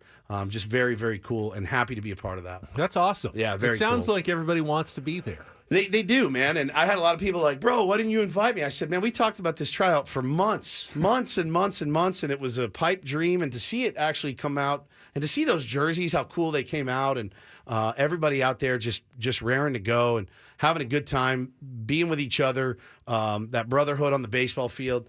It was just so much fun. It was so much fun. I'm so happy to be back. And you did ask me, does that mean you're pretty much done with golf now? And, I mean, as of now, yes, it's baseball season. So I'm full bore, like probably. You're not one of these baseball players who likes to, tee it up on the off days in between the games. No, I mean Greg Maddux style. No, I really just want to throw all of my energies and efforts into this team and making it the best that it can be. And because you're getting paid tens of millions of dollars Right. to play and manage for this team. Obviously, you'd think it would be your top priority. One would think, yes, but my family does come first above everything. And, of course, we are alluding to the comments over the weekend from one Anthony Rendon. Yikes. And, okay, so let's break this thing down a little bit. So Anthony Rendon talked to Sam Blum, at spring training. And I'll tell you, the audio, the printed word made it look, I'd say 10 times worse than the actual audio. It often does. It often does. When you see Anthony Rendon making these comments about how baseball is really not his top priority, and it really hasn't been for a while, I think to the common person, which is 99.99% of us out there, we look at that and go, oh, yeah, man, you have it super tough. 35 a year. I think they said he makes $180,000 in at-bat, somewhere like that, for an at-bat. To go up there and watch 3 strikes, Ben, he made 180. Boom. That's Ben Higgins' money right there for one at-bat. Bam. Imagine that. So do we have the audio, Paulie? Mm-hmm. Let's play the audio that they got from Rendon at spring training.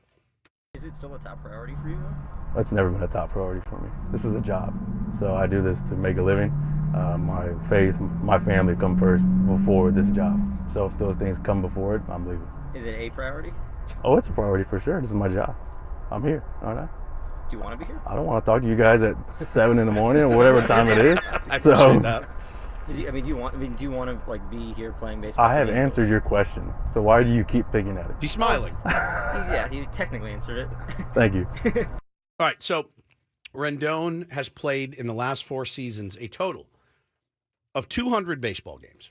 Now, you had a shortened season in there, a 60-game season, but he played 200 games. He signed a huge deal with the Anaheim Angels of Los Angeles. And, Benny, I don't know. We do this a lot in sports media where we say, man, I'm tired of these canned answers. I want the real truth. I don't think we do. I don't think we want the real truth, to be honest with you, because that, I feel, is the real truth from Anthony Rendon. Both things can be true, though. You can want the honest truth, the honest answers, and then you don't have to like every single time. You don't have to like it. I got an interesting discussion yesterday with my buddy Bradley on Twitter about it. And Bradley was taking a hardline stance of, look, that's great. That's an absolutely refreshing perspective. And people, probably everybody out there should have that perspective of, no, this is a job. This is what I do to make money. But my overarching point was, I'm fine hearing that from a guy that actually goes out and plays in the games in which he's paid to play. I'm fine hearing that. You go out, you give your best effort every single time you're on the field. I'm 100% on board with you saying, bro, this is a gig. It's just a gig for me. You know, you want passion to drip from these guys. It's not always the case. They may not love the game. They were just blessed to be able to play the game. Now, there are guys that would play the game for free.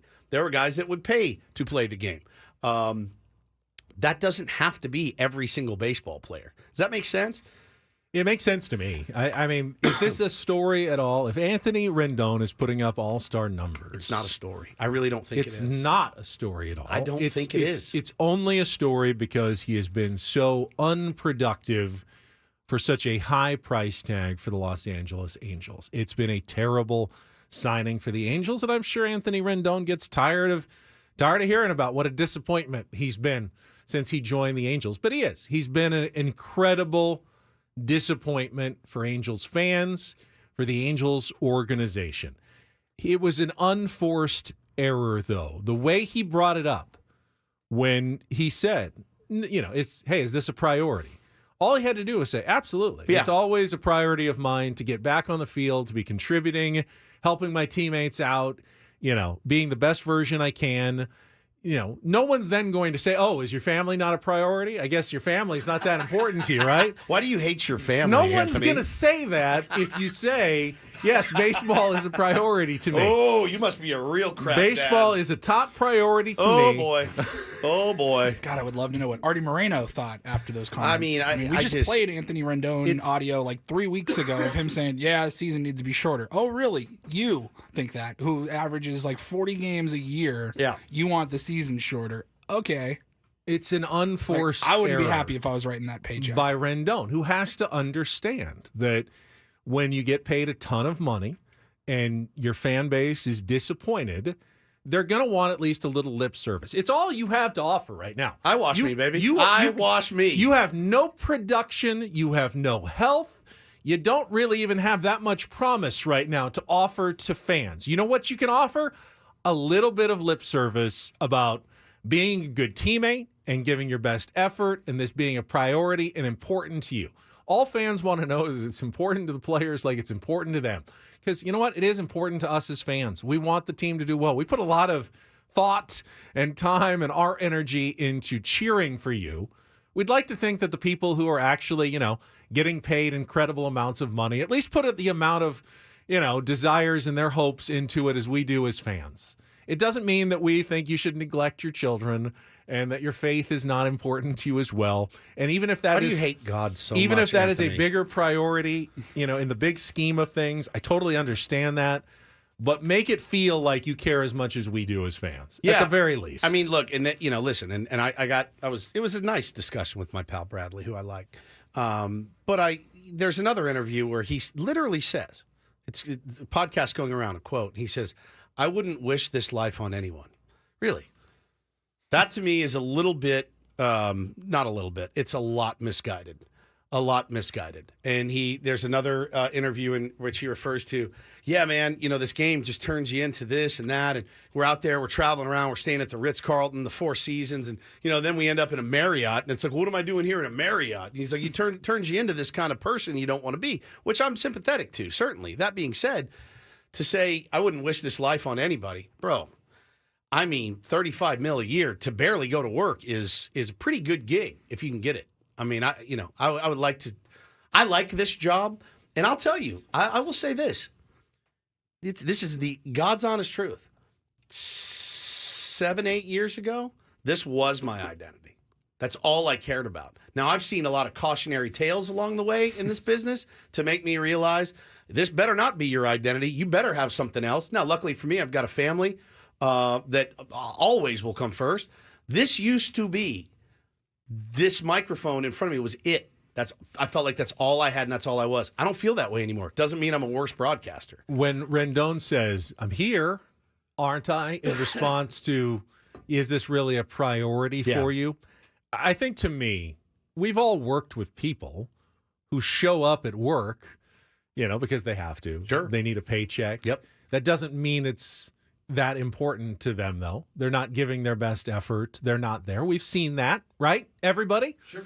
So when someone says, I'm here, aren't I, is not a great selling point that's telling me that you really do care about your job. And the other thing, too. You're here because, you got a $245 million deal and you want to actually, get paid the money that they're owing you. If you don't show up, they're still not going to pay you. Though they will, though, in baseball. You still get paid. He doesn't have to go to 1 day of work, and he's still going to make $35 million. He doesn't have, if he doesn't take one if he just refused to show up, they could not pay him. But you could come in, and so the other thing that it led to was this.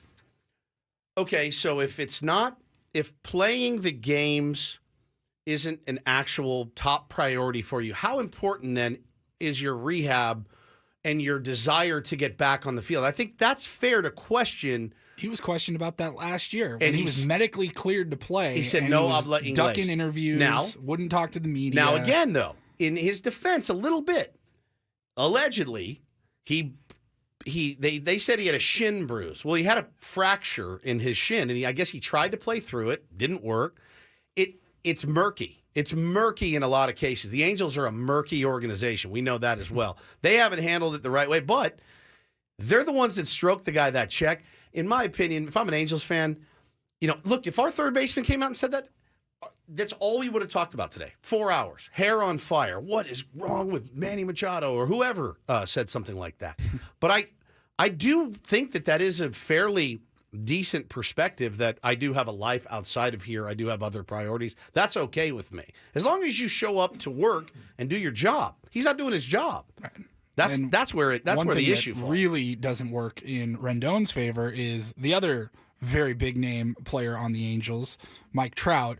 This weekend. We're in the studio right now. We have MLB Network on, and they were just showing some B-roll from Angels spring training camp. And the quote across the screen said, Mike Trout, quote, I'm loyal. I want to win a championship here.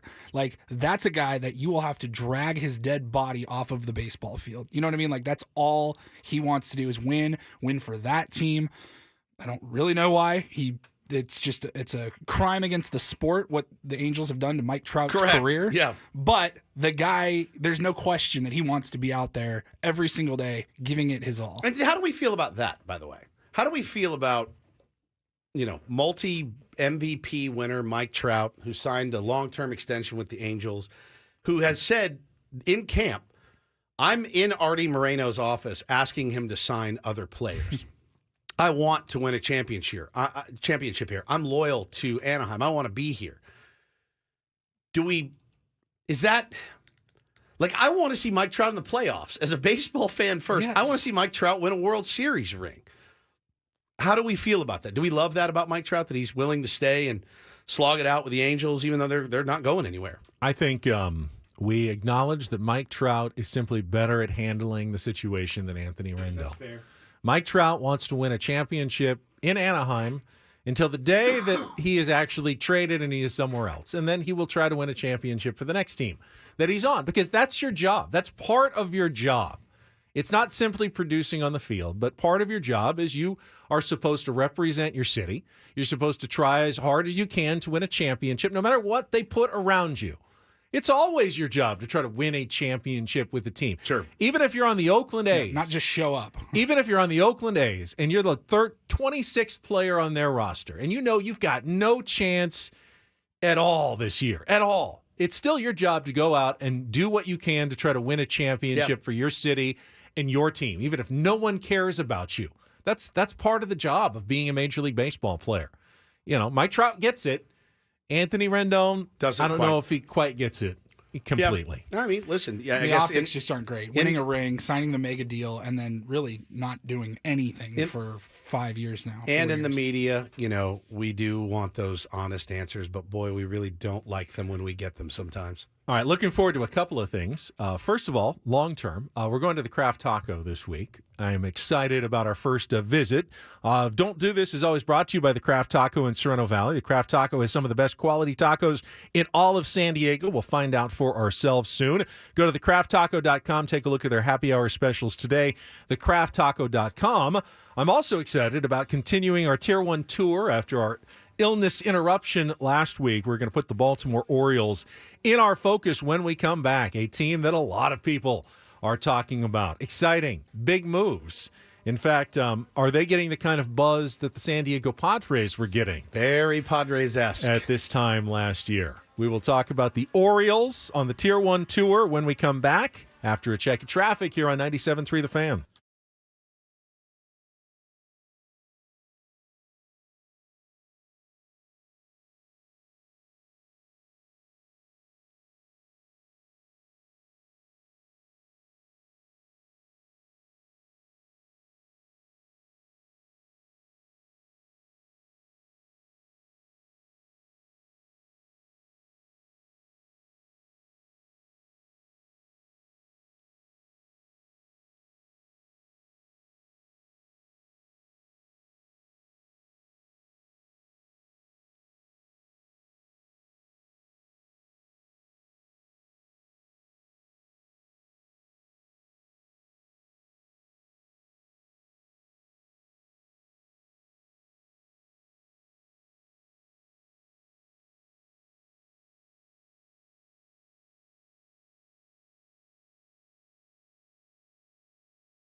You like steak? I do like steak.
All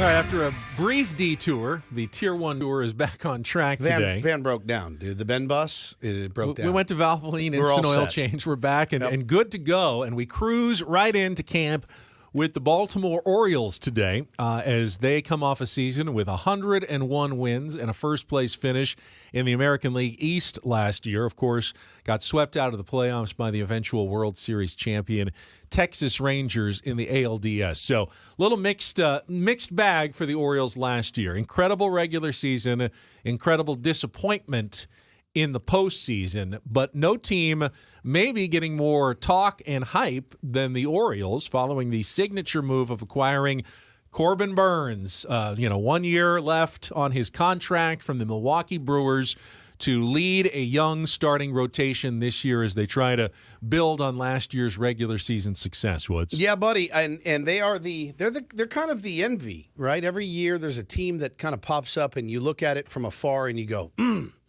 man, I would like to root for that team. They've got young talent. They've got young otherworldly talent. They've got more young otherworldly talent on the way. And you look at it and you go, now, listen, as we know, it doesn't always work.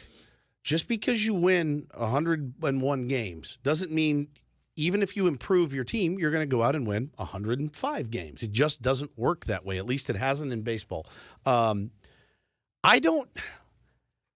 Do you fear anything from them as far as like a minor step back? I expect a minor step back in the regular season. In the regular season.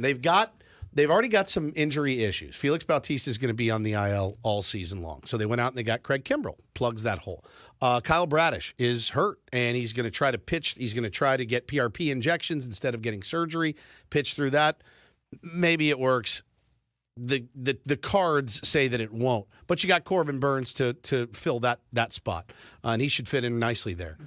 But, man, you look at it and go, I don't know. I get the feeling. Now, again, you bring a guy like Jackson Holliday up, Ben, who's just supposed to be the next great superstar in baseball, brilliant shortstop. Seemingly bat already plays on this level. Dude, who knows? Maybe he helps propel them back to a 100-win season. But I expect them to take a little bit of a step back this year. I do.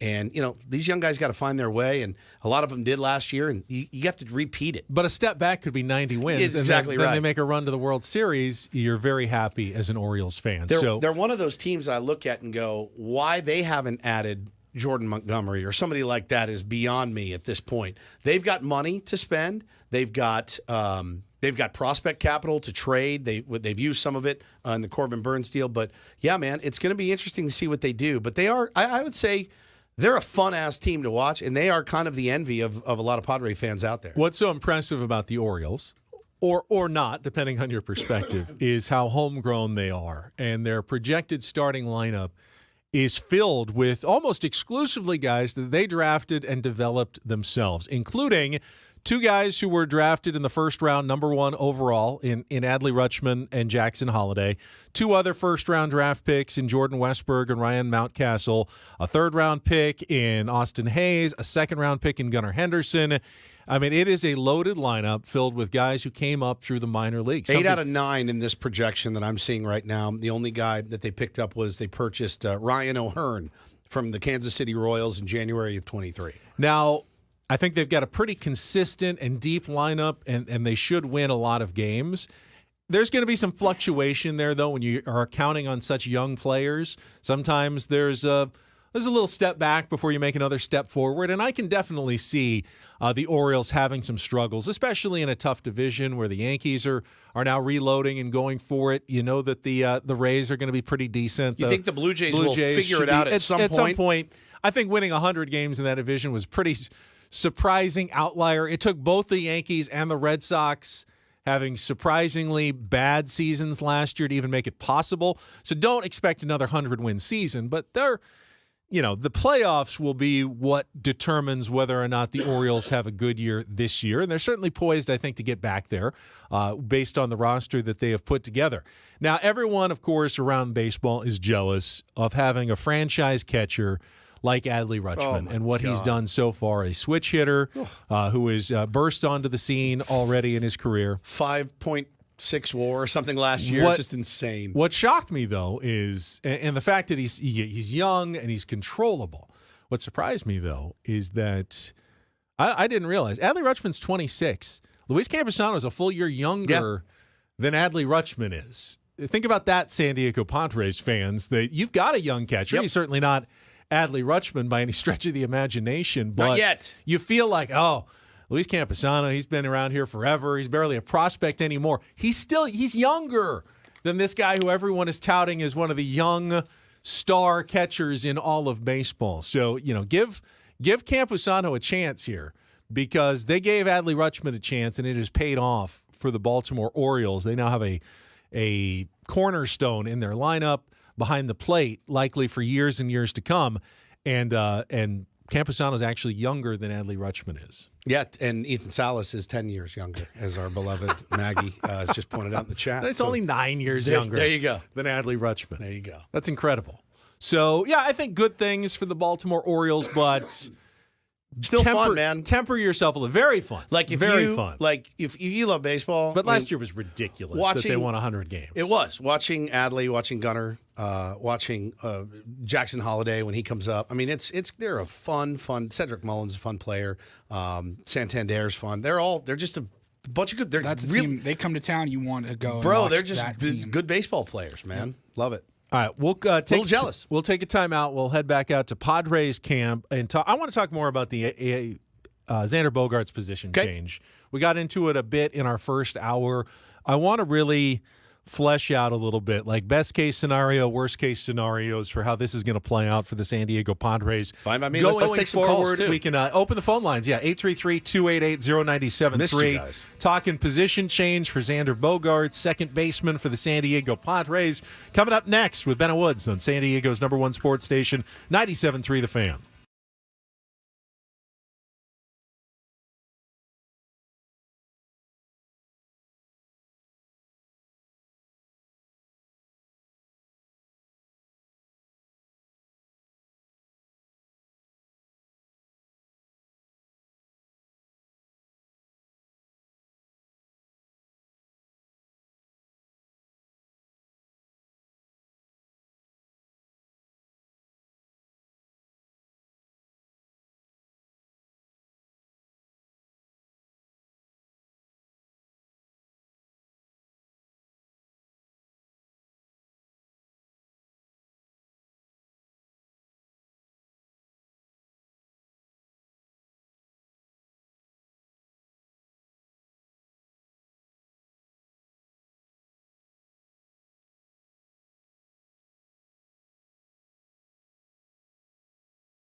Woods, have you ever had someone out there who you felt was just stealing your bit? Like you do something and then they would do the same thing. Me? No, never. I just wanted to call out Tiger Woods for stealing my sick bit last week. You didn't also soil your pants though in the studio. A little, yeah, but he started, Friday morning, thought he could make it through, could not make it through, left in the middle of the round, very Ben-like for Tiger Woods at the Genesis Invitational. Disappointed a lot of people. There were tons of people who were out there just to see Tiger. And as he left the course, you could see the exodus of all the fans. It's crazy, man. All right, we're done too. We're out of here. Is it done? Are we done? Tiger, is he still? Because he was sick? I mean, was sick this time. Are we done with me? Because I was sick last week. A little bit. Yeah, a little bit. Depends on who you ask. I mean, really, yeah, that's true. I mean, kind of. The answer is kind of, yeah. No, but I mean, it was obviously he's worked hard to come back. I will give him a chance to try to have a healthy weekend, and then we can evaluate in the future of whether or not we're done with Tiger. It's just a lot of teasing. Tiger can be competitive. Some of the swings he took were pretty good. Yeah, I saw the shank. Now that was the last swing on Thursday. Was bad. Anytime you see the shank from a guy like Tiger Woods, you're like, yes. He's just like it's humanizing. It's humanizing, 100%. It was a literal. It was a shank. He just shanked it off to the right. So I've done it. That's not fun for anybody to watch. 18th I've done it 1,000 times. Nobody liked watching Michael Jordan on the Wizards. Except when you shank one, it doesn't have that tracer. No, there's no tracer technology on it. That shows it just going straight right. God, it was so good. He just he laughed about it. Yeah, he goes, I was presented hosel forward on that one. It was great. But a little, I'm sure, out of competitive practice didn't help. But boy, he can still bomb it with the young guys on the drive. That's one of the big concerns with all the surgeries and everything. Is he going to be able to hit it out there where you need to be competitive? Everyone who plays with Tiger says, with private practice rounds, like the other pros who play with him, said he's good enough to win still. It's just a matter of can his body hold up over 4 rounds. Now, it wasn't necessarily his body. You're sick, and clearly they said he had the trots, man. He showed up, and they said he looked like death on Friday morning. They took him in an ambulance, I think. And I think that was overblown. I think there was already an ambulance there, okay. And everyone says, "Oh, they got Tiger in the ambulance." Someone gave him some IVs. He left on his own and flew back to Florida. It's not a good feeling. Now, when you had the flu. Was it vomiting or was it the other? Neither. No, it was just the chills, aches and pains and fever. I did not have Number 2 intestinal issues. Never fun, man. Never. Not the stomach flu. This was the actual influenza A virus. Yeah, and it was miserable. That's terrible. But feeling better now. Good. Glad to be back. And glad to be talking a little Xander Bogaerts position change. If you want to join us, 833-288-0973. We'll get to that right after a check of traffic here on 97.3 The Fan. From the 97.3 The Fan Traffic Center, here's Kelly Danick. Traffic is sponsored by Valvoline Instant Drive-Thru Oil Change, your 15-minute instant drive-through oil change. Got some rain hitting a good part of the North County and more coming this way, guys, so plan accordingly. Right now we're dealing with mostly dry conditions in the greater part of San Diego. Spin out in the clearing stage, East 52, just before Mast Boulevard. Accident middle lanes, eastbound 8 before College.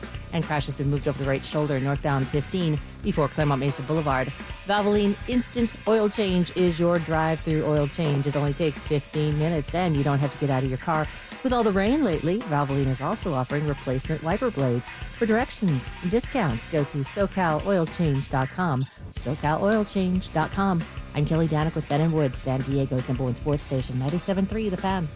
So many people were trying to read between the lines of the Xander Bogaerts position change over the weekend. The only, I think, certainty that I got out of it, I mean, nothing is certain in baseball, but to me, the position change clearly means that Ha-Seong Kim is not going anywhere this year. At least in the short term. The thought that he was going to go play 2 games this month, or maybe this spring. The thought that he was going to play 2 games in Korea and then he was going to get traded. They were just capitalizing on the, the promotion and the hype of him going back to his home country. That would feel so incredibly gross. You're not going to ask Xander to change positions for an entire spring, only to put him right back at shortstop because you're planning to trade Ha-Seong Kim. So I think to me that tells you that the idea is the Padres expect Ha-Seong Kim to not just be their opening day shortstop, but he will be their shortstop for this season going forward. Now, if the Padres are out of it in July, like truly there's no hope. They're not making the playoffs, and Ha-Seong Kim hasn't signed a contract extension. Yes, you absolutely need to look into what you can get for him in a trade. So in that sense, or go out and sign Rich Hill. In that trade for Rich Hill. Trade for Rich Hill and G-Man Choi. Where did he go? G-Man Choi just signed somewhere too. Did he sign? I thought too? I saw. Garrett Cooper's still out available, isn't he? Koopaloop has not been claimed or it's going to be assigned anywhere. So it's a month from today, first game against the Dodgers, Correct. and the Dodgers are a right-handed heavy starting rotation. You're probably going to see Glass now. Is Buehler back 100%? Is he ready to go? You see Yamamoto. I would think Yamamoto's got to to pitch one of the first 2 games. Yeah. And I'm not sure what his Glasnow's health is going forward. It's good right now. Kershaw obviously isn't going to be back until at least July or August.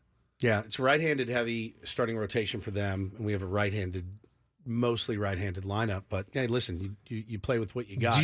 Do you agree though with my assessment that Ha-Seong Kim is not going anywhere now? Yeah, they've listened. Sure, they've listened. The asking price was really high. Yeah. No one came close to matching it, so they're good to go now with Ha-Seong Kim as their shortstop. I mean, any team in baseball could lose their shortstop to an injury. Hell, they could lose their second baseman or third baseman to an injury in the next week or two, and then they pick up the phone again and call AJ Preller. Sure, but I think he's here now. If you don't make that move unless you're committed to Ha-Seong Kim for at least the next 4 months until the trade deadline. Yeah, and that's probably the extent we'll give you of where a solid starting left fielder and a number 3 starter. You have to listen to something like that for Ha-Seong Kim. Not anymore, though. You're done now. You're done listening right now. You've already moved Xander Bogaerts to second base, so you're done listening on Ha-Seong Kim. I mean, you could listening. Put Jackson Merrill there if you did trade Ha-Seong Kim. I guess impossible. I guess you could. You could acquire a first baseman and slide Cronenworth back to second. I mean, there's a lot of things. It's the good and the bad of having 14 shortstops is that you do have flexibility. Yeah, we are flexible, except in some positions that we still have a need on, and I think I think you're done though. I think you're done listening to Ha-Seong Kim for now until July, until the trade deadline. You're done going out and asking other teams. Yeah, you always listen if someone calls and asks you about someone. Absolutely. AJ Cassavell joined us and said he thinks that this could be a very successful position change for Xander Bogaerts. I saw the same thing from Trevor Plouffe, who was on Chris Rose's show. Trevor Plouffe said the same thing, and he kind of laughed off because when Xander came out and spoke, he's like, yeah, we talked about it. I didn't know it was set in stone. A little bit more heads up would have been great. And Mike Schilt came out and said, no, it's fair. That's fair to say. And Trevor was like, you don't take a lot of ground balls in the offseason even at your primary position. You a little bit. It's probably more of a mental thing. Get your head ready to go out and play second base and that. And yeah, that was a little weird to me. I think the Padres handled it well. I think that probably could have blown up in their face a little bit, and I don't think it did. Did you not tell him until this morning that this was actually going to happen? You didn't drop a text or something? Hey, by the way, it's 2-bag. Right? Like I let my pitchers know a week before they start. Yeah, we have we have audio from Xander Bogaerts about how he was approached when Mike Schilt did his tour of all the players and kind of talked to him. So this is what Xander Bogaerts said about the Padres' process of talking to him about the process, the position change. Yeah. And it doesn't want to play. We're close on firing that one. But close. He said it basically took him about 15 seconds Give me 1 second to make that decision that, yeah, all right, I will do it. I will make the change to second base. Felt a little. Am I crazy to say it was a little bit exasperating? Like, yeah, I'm doing it. Sure. Mm-hmm. It's like when Adam asked me to do like another round table. I'm like, yeah. I'd love to. I don't jump up and down about a round table, but I don't want to talk about it anymore, so I'm just going to do it. So I'll just do it. And I'm gonna do it. Give it my best, and I'm just going to do it. And now we don't have to talk about it anymore. Yeah, don't ask me anymore. I think there is some of that with Xander Bogaerts. I'm going to keep if I'm at shortstop, I'm going to keep facing these questions about moving to different positions. Once I move to second, I can tamp those down for a while. How much will you give me next week if I go, all right, you ever thought about moving to first? And he just lunges across the table at me and chokes me out live on YouTube. I'm not going to ask him about moving to first base next week. Let's go out to I'm not going to. Yeah. So quit asking. That soundbite we have. That one we have. The other one won't play? Was Mike in Aruba the first time that someone did talk to you about it? No. Okay. And so what has the process been like for you in terms of how do we get to today? Yeah, we got to today fast. I'll tell you that. Yeah, they just approach about it, and it's not like I was like, hey, take ground balls at second, be prepared for any of that. That's probably the only part that maybe could have been a little different. But I mean, I don't know how much interest they really had on like moving me off or whatnot. But a lot. Once they came with that option today, it's like, as I said, man, I could have really be like, you know what, I don't want to move off yet, but deep down, I really feel like, you know what, it might be time, and especially the respect I have for Kimmy defensively as a player. So it makes us better. I mean, I'm in. Work out there today? That was just a little show and go. This is a little bouncing around. The double play feeds is going to be a little tough, and as I said, I think most of the tough plays will be around the double plays, you know, and the feeding and the receiving of the ball with me not being able to see the guy. Those might be the tough. You know, the respect he said. I think that's fair. That he had for Ha-Seong. Yeah, of course, there's going to be some challenges, and you know, it's a completely like mirror perspective of what you are used to. So there is definitely some differences there that he's going to have to adjust to. But I don't think enough was necessarily made about the comments he said, the respect he has for Ha-Seong Kim and what he can do there, because it's not simply knowing what you want and what might be best for you.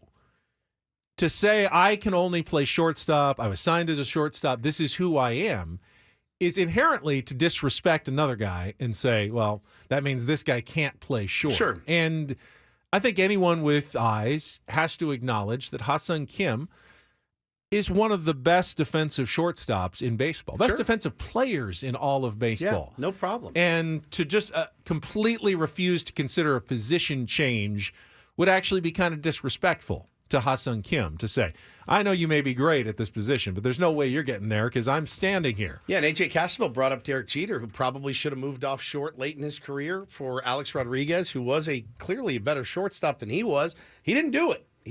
And Tony, and Jeter was always hailed as such an incredible leader. Right. But wouldn't a leader say have made that change? Hey man, I'm trying to win a World Series. A-Rod was the real leader on that team. I mean, Jeter was the selfish player. I mean, which is crazy to think about it, but I think in these terms, you can look at that absolutely and say, yeah, dude, like there's a better shortstop option here, and it's not you. And should Jeter have slid over to second or moved over to third or whatever? The answer is probably yes. Definitely it's yes. definitely yes. But he didn't, and they ended up getting one ring out of the deal. But it's certainly a conundrum, and I really tip my hat to him for that move. I think it's great, and it's scary, man. Moving positions is scary. Go out and play somewhere you've never played before. It's terrifying. Don't hit it here. Don't hit it here. It is. But you know he's so good. My only concern, Benny, is hopefully the offense doesn't suffer. And we've seen that happen before, but you're hitting. You're playing middle infield. You're still playing middle infield, so I'm not too worried about it. I'm excited for it. Let's go out to the phones. We got Brad joining us. Brad, good morning. Welcome to 97.3 The Fan. How are you? Good morning, gentlemen. How are you? Good, buddy. How you doing? I just asked you that. Good. Sorry. Hey, I think the move for Ha-Seong to short is great. I think he's got a step to the right and step to the left better than Bogaerts. Definitely. I mean, he's going to get his uniform dirty. But being a shortstop, move to second, the spin on the ball going to second is a completely different spin. Yep. So Bogaerts going to have some shape up to do. But I think overall, it's a good team move that he did. I'm glad he did it the way he did without a distraction. I think so too, man. I think that's a really good point. And I think that, you already have seen comments coming from guys like Manny Machado, guys like Ha-Seong Kim saying they respect, and Mike Schilt saying, I respect that guy, man. That's leadership. I also think the throw is going to suit Xander pretty well. It's not that he has a bad arm. It's not bad. It looks like it takes a lot of effort. But it does. It was like David Eckstein. Yeah, David it was. Eckstein. Manny makes it look so easy from that side of the field, and Xander always. It looked like a crow hop almost. Felt like he had to really get a lot into it, and it's always pretty accurate. So I feel like from second base, he's going to be really sharp. I think they're going to be good on that throw. I think they're going to stay strong up the middle. Now I don't know who's playing center field for this team, but they're strong up the middle. For now until we get a center fielder. I don't know who that is. Still. No, none of us do. I mean, I had a lot of people asking about the other outfield position, Jurickson Profar. It's been radio silence since the reports that the Padres have signed him. Nothing official from the Padres yet. Yeah, they have not tweeted anything yet about that deal, correct? Have they tweeted an official welcome back Jurickson or anything like that? I thought it was. Was it just Jurickson who did it? It's I don't think the team sent out any official word. Can he not? I mean, does he have to get here before he can officially sign the deal? Has he done a physical? Like, what do we know about Jurickson Profar? Is it visa issues? I know that, he's working on getting the visa. Not too worried. I mean, he was playing until, last week for Curacao. So it's his birthday today, too. Happy birthday, Jurickson. They have not tweeted a happy birthday, which is something that you can count on from them because they just did it for Johnny Brito on the 17th. So, no, I guess it's not official yet. I don't think there's anything to be concerned about necessarily, but I mean, if you signed him and it's a done deal, you'd love to have him in camp. And Wandy Peralta is still not there yet. Is he not there still? Either. Still visa? Still working on visa issues, which is not a huge concern. I think just the fact that it's such a quick spring for the Padres and they're going to be leaving on the 13th makes you a little more worried that missing a week here is more impactful than it might be in another spring when you still had 6 full weeks before the opener. Padres are getting on a plane 3 weeks from tomorrow, to go to Korea. So, now it's starting to get somewhat urgent to want to make sure everybody's in camp. I don't know if there's anything the Padres or the players can really do about it, though. Visas are visas, and it's paperwork, and it's up to the governments of the individual countries to get that done. And you can't really speed up that process. So they'll get there when they get there, and hopefully they can get themselves ready in that amount of time. All right, we'll come back. Final hour of Ben and Woods, including Paulie Reindel's Reindl Report, get some headlines, and another stop on the Tier 1 Tour, Toronto Blue Jays. All coming up next on The Fan.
This hour of Ben and Woods is brought to you by the Farmer's Dog. And let's go back out to Peoria, Arizona. Shortchanged him in my tease, but we can't ever shortchange the great Sammy Levitt. Spring training Sammy back with us here on 97.3 The Fan, checking in. It's been a few days. We are back and healthy. Sammy, how are you feeling? Gentlemen, good to have you back. Glad you're feeling better. Beautiful morning here in Peoria. The weather has been outstanding since the moment we got here, which is, as you know, quite different from last year. So everything's good. Pitchers are warming up, a very large group of pitchers on field one right now. We've got, looking at Joe Musgrove throwing a weighted ball, and or I guess that's a medicine ball. He's getting ready to throw a bullpen session here shortly. So I am walking and talking, walking around the complex and taking in the sights and sounds. Joe and his heavy droppable weights. You should My goodness. Scream out real loud, do the show, bitches, as loud as you can and see what they do, see the reaction.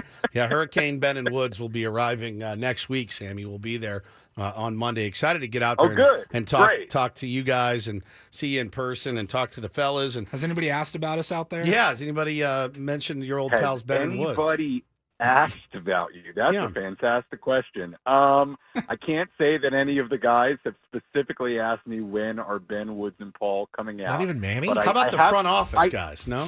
I have had a number of I bet you have. front office people and maybe a couple of coaches ask, if you guys were coming out. So there is a contingency that's waiting for you, and I'm sure there will be many players very, very happy to see you, no doubt. Sammy, you talked about the pitchers working out, and there's always the excitement of what is new. Michael King and Randy Vasquez and Johnny Brito. Let's talk about what is old, because I've seen some videos of Matt Waldron and that knuckleball still kind of confounding hitters in live BP sessions. That was an awesome video, by the way. The guys were like, what the F is this? Was that a Sammy video? I don't know if that was Sammy or not. You got Pedro Avila, who's back again, and don't want to forget about these possible options as well, because they'd like to think that they can take a step forward and be part of this starting rotation for the Padres this year.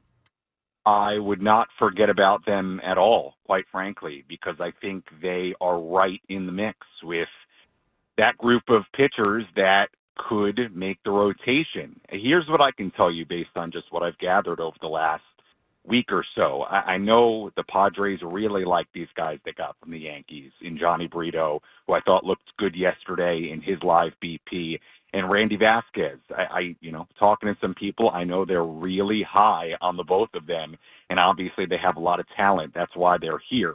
But I would not sleep on guys like Matt Waldron, who, it's easy to forget. He had some success down the stretch last year, and I think what's interesting with Matt, and I haven't had a chance to talk to him about it yet, it's on my to-do list, is that he's still relatively new to using that knuckleball. That's still only 2-3 years old, him using that knuckleball. So as he learns how to use it, and we know last year as he continued his time in the major leagues, he used it more.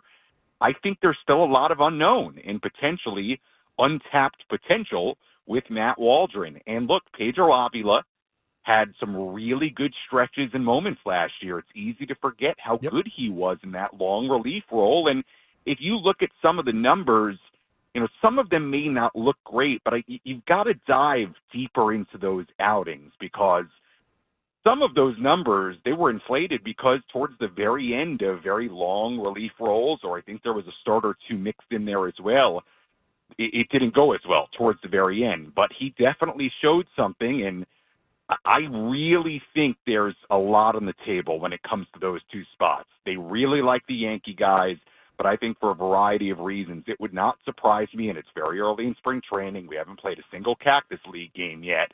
If somebody like a Pedro Avila or a Matt Waldron made this starting rotation, it would not surprise me in the slightest based on what I've heard.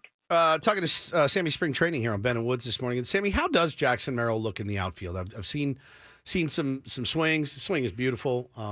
Strokes the ball, everything you want. He's tall, lean, muscular. Like, he's got the look. He looks like he could be an outfielder, a center fielder, a left fielder. Looks like he could be a shortstop or a first baseman. Looks like he can play anywhere on the diamond. Yeah. How does he look in the outfield?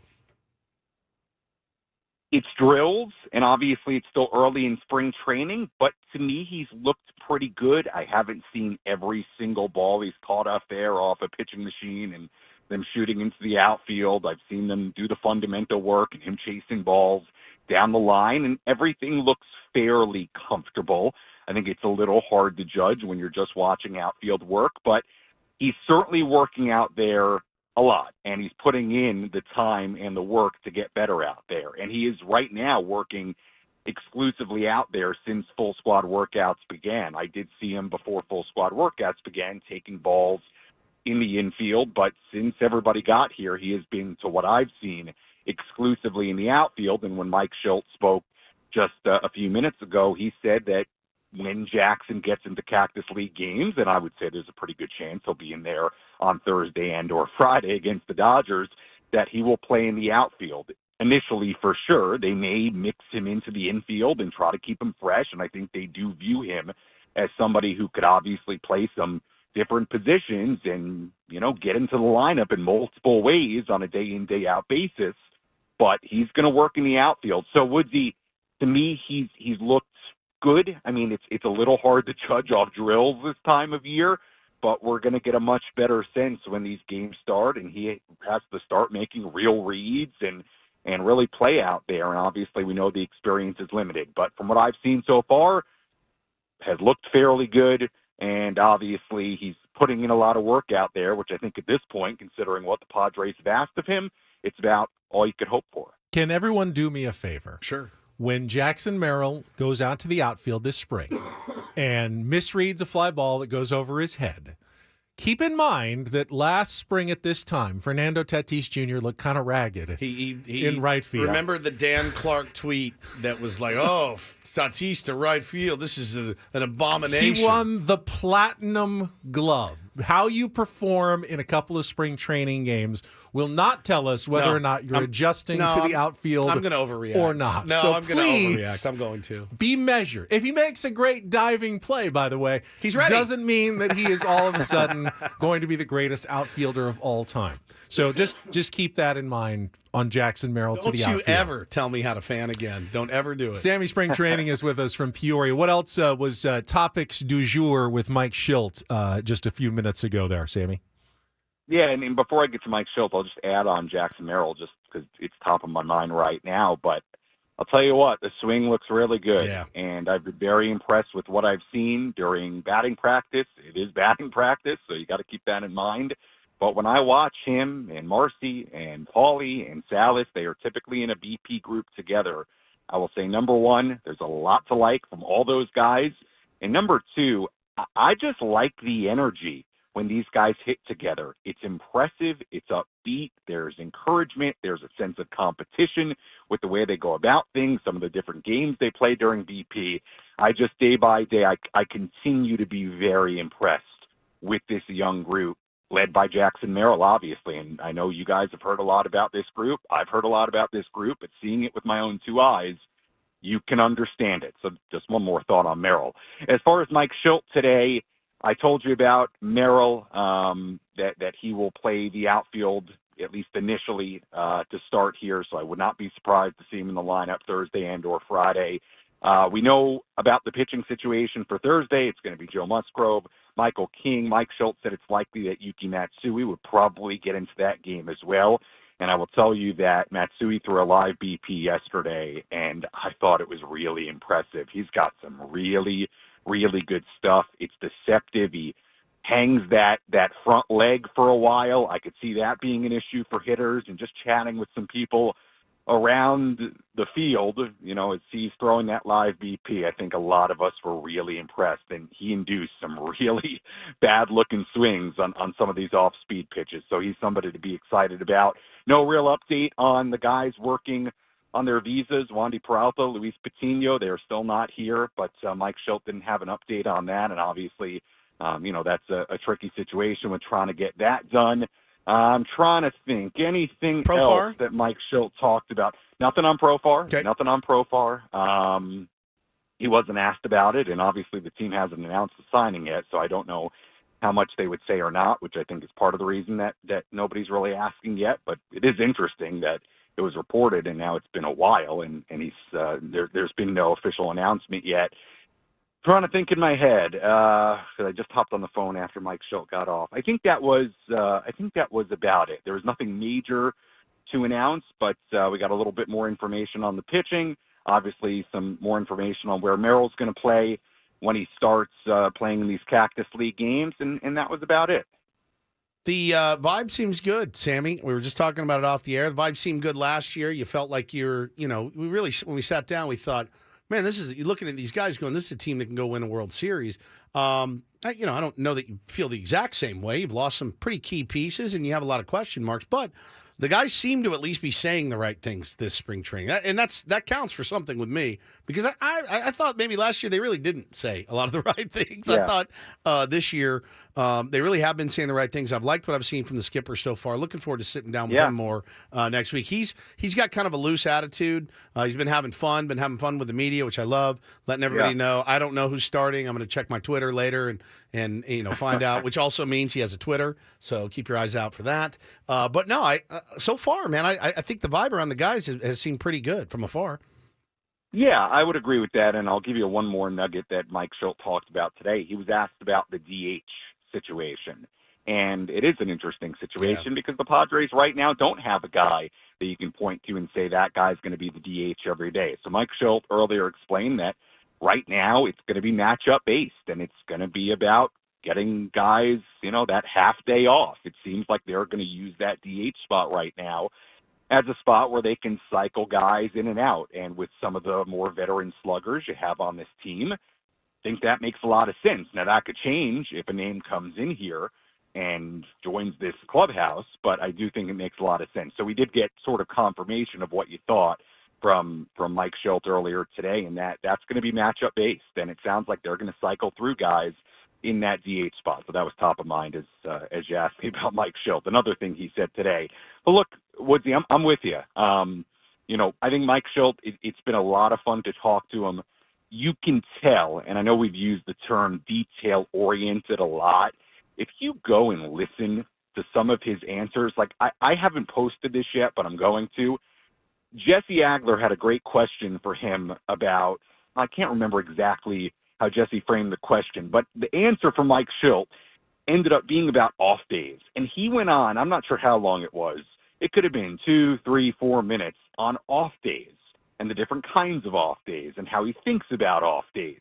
And it was fascinating. It was a great example of the attention to detail and how much Mike Schilt thinks about baseball stuff. Love it. That we probably give a second of thought to, 2 seconds of thought to, and Mike Schilt has a detailed, thoughtful answer for pretty much anything that happens on a baseball field or over the course of a baseball season. So that detail-oriented mindset, you can really, really see it. And on the vibes, look, obviously, since you guys have been on the air, we had the news come out about Xander Bogaerts. And look, I know there were a lot of opinions on what Xander said and was he happy, was he not. I personally thought he handled it like a real pro. Yep. And handled it about as well as you could have asked a veteran who signed that kind of contract and signed as a shortstop could have handled it. Is he elated about it? I don't think it seemed that way, but would you expect him to be elated about it? Right? I thought he handled it about as well as you could have asked him to handle it. And you do hope from the quote-unquote vibes perspective, Woodsy, you do hope that that's an indicator of a bit of a change in the vibes, of it being a team-first attitude, things that Joe Musgrove has talked about, checking egos and the word togetherness, which Fernando Tatis Jr. used. Look, they've said all the right things. If you're looking for an action that matches those words this early in spring training, I do think the Xander Bogaerts move and then the way he reacted to it, I thought that was, if you're, looking at things positively, an example of maybe a change in the attitude of this team, of being more selfless, of being more team-oriented. So I'm with you. Look, the vibes are good. It's a different team. It's a different year. It's different expectations. But I would say if you're a vibes person and you want good vibes during spring training, to me the vibes have been pretty good around here. I do think that. Sammy, great work as always. We'll let you go back to planning the Ben and Woods welcome reception Yes. for Sunday afternoon, early evening Probably when we evening. make Yeah. it to Peoria. That's right. Yeah. I will. I have a question for you guys. Did you talked to AJ Cassavell earlier? Did you ask him about the salad situation? No. There's a in salad Peoria? situation. Well, we all get the same Trader Joe's salads. AJ, myself, Jesse Agler likes those salads. So there's been a battle for salad space in the fridge, and in fact, I may or may not have run into AJ at the supermarket yesterday, and it was very much not many salads left. And I looked in AJ's cart, and he had two of my favorite salads. So there's been a lot of. We're coming to lot of town. lunch- There lot won't be of any lunch- more. No worries there, salad buddy. As long as you guys aren't with sucking Ben down and Woods and Paul showing As long as you guys aren't sucking down Whataburger and Bluebell, we're in good shape, buddy. We'll see you. a lot of lunch drama around here. Not Salads. really, but, These guys. yeah, One salads. concern they don't need to have. Ben and Woods are coming. Load Better up on hide- salads hide- now make because sure they're we have enough coming. salads. Oh my God! Clear out your Trader Joe's. Here comes Ben and Woods. Thanks, Sammy. Thank you, brother. Appreciate you. All right, see you tomorrow. Can you imagine? You imagine walking in and seeing those three guys in there, Sammy, AJ, and Jesse, all reaching for the same course. Southwestern chicken salad. Me and Paul behind there looking for the frozen pierogies and stuff. So good. Just one thing I wanted to Salads. comment on quickly when Sammy talked about the DH spot being essentially kind of a half rest day for a while, like get Manny off his feet, get Ha-Seong Kim off his feet for a day. It's fine. It makes a lot of sense when you don't have a traditional DH. But at the same time, who does that put into a starting lineup every single day? If Manny's not at third, Eggy. then Eggy's out there. That's not a great thing. It's 6 of 1. It's robbing Peter to pay if Paul. Ha-Seong Kim is not if he's the DH and he's not playing short, who is playing short? Jackson Merrill, but then who's playing left? Then who's Jurickson playing left? Profar. You're I have putting no idea. someone like an Eggy Rosario or a Cal Mitchell or someone into the starting lineup every day you do that, and I don't really think you particularly want to do that all the time. You're not taking Matt Batten out of the lineup; you're just putting him into the field Why as can't well. we just sign a DH for him? We did. I know Nelly Cruz didn't work out. I know Matt Carpenter didn't work out. You didn't have to give Matt Carpenter $12 million or whatever. But there's Luke Voigt just signed a minor league deal with the Mets. Peralta just signed a minor league deal. You know, there's guys out there. Brandon Belt can still swing it a little bit. You need another Major League Baseball player. You need a couple. You need a couple more. Whether big it's a leaguers. DH, can play a position, anything. You can't be forced to put an Eggy Rosario, a Matt Batten No. into the lineup every single No, day. absolutely not. Either in the field or at DH. You're just giving up too much there. Yeah. You need another baseball player or two. You can't just go into the season, and Bro, you we wanna- keep being told that they're still looking. But You want to sell me on Waldron and Avila and Brito? Fine. And fine, I'll wear that. give us another position. Got to player. get another couple position players in there. You're saying one. I think we really need to hammer two. I think it's two. I think the answer is 2 to 4. Let's just call it 6 and make everybody feel much better. Spend that additional $8 million or whatever. All for the low price of $1 million each. Correct. All right, let's take a time out. Back to the Tier 1 tour to play a little catch-up. We'll take a look at the Toronto Blue Jays. Always, well, in Padres-like fashion. Like, why doesn't this seem a little bit better? These guys should be better, yes? than Every they actually year. end up being. We'll get to that coming up after a check of traffic here on 97.3 The Fan.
What team are we doing here? Blue Jays. Oh, the Blue Jays. That's right. The Toronto Blue Jays, 89 and 73 last season, third place in the American League. Still a East. decent year.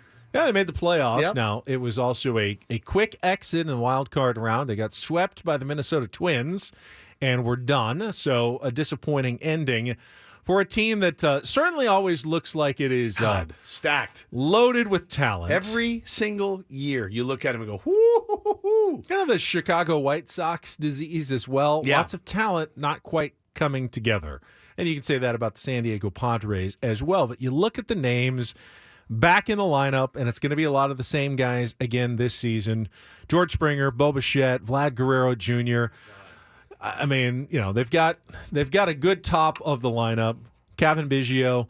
They added Justin Turner last month as a free agent to give a little more veteran pop to that lineup.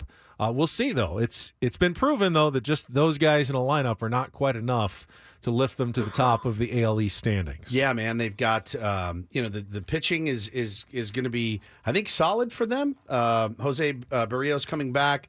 Who are their other big top? Gossman's their number one guy. Stud, yeah. And then Barrios, Bassett is their number 3 right now.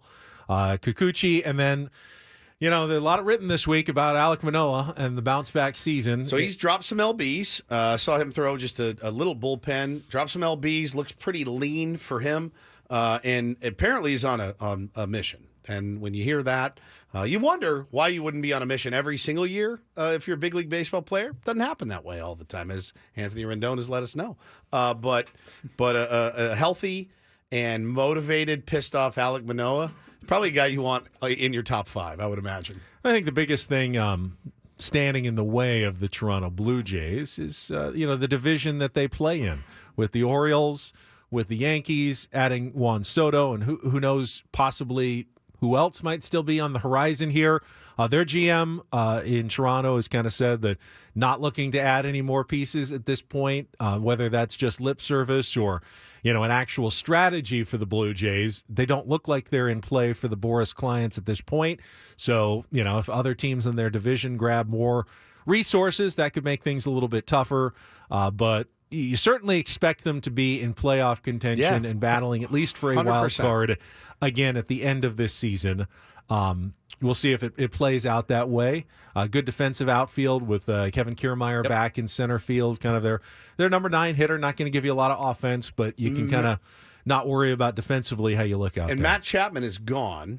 He was their third baseman last year. He's gone. Yeah, they right? got He's free IKF. agent. They picked up That's Isaiah Kiner-Falefa to essentially be their third baseman.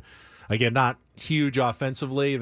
The bottom of their order offensively looks a little suspect. It was probably one of the weaknesses of the Toronto Blue Jays going into this season. Got him right now. The over-under I see for wins, 86.5 wins. They were 89 last year. Man, it feels like a really fair number, that's what Vegas does. They give you tough numbers. If their pitching staff stays healthy and, they have good seasons and Manoah bounces back, they They'll could easily smash that go over yeah. that 86.5. If Manoah struggles again and, Gossman misses like a month or two with one of his maladies, then they could go under that number. That would be one that probably just stay away from. There's too many variables in play for the Blue Jays. Another really, really fun team to watch, though. And if they ever do turn it on fully, it's a cool story that they have, certainly, with all those the sons of ex big leaguers and George Springer. I mean, they still have a ton of talent there. If they can put it together, that's a team you could absolutely see winning the East. Still have John Schneider, I believe, is their manager. So some consistency, continuity coming from last season as well. We'll find out if that's a good thing or a bad thing for the Toronto Blue Jays. We've seen a lot of teams like the Phillies, very, very consistent. Very. I mean, essentially the same team as last year coming back. Right. Padres have never been able to put that together.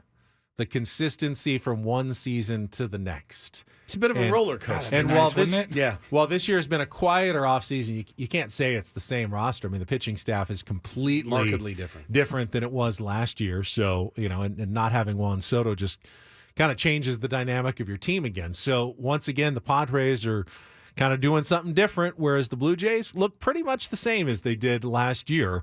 Does that mean they take a step forward, though, or things get stagnant and get worse? That's the worry when you don't make a lot of changes in the offseason. There you go. There's your Ben bus through Toronto. All right, got a little Beautiful catch up going. Tomorrow, Tier 1 tour continues. Boston. With the Boston Red Sox. Don't you ever do the accent again. You don't want to get one of those Dunkin' donut hole skewers. What do they got? The Ben Affleck and Matt Damon skewers. What are you talking about? You didn't see the commercials this weekend? Well, I saw the commercial. I didn't know they had They in the Super Bowl commercial, they said they're going to name a drink after us. Oh, that's right. And it was the Dunkings Skewer. Skewer. And you get a coffee with Coffee 3 and a donut skewer? holes of Ooh, skewers on delicious. top. I know, look really good. Rocky, actually. Ricky, Danny, Terry, Mikey, Davey, Timmy, Tommy, Joey, Robbie, Johnny, and Brian.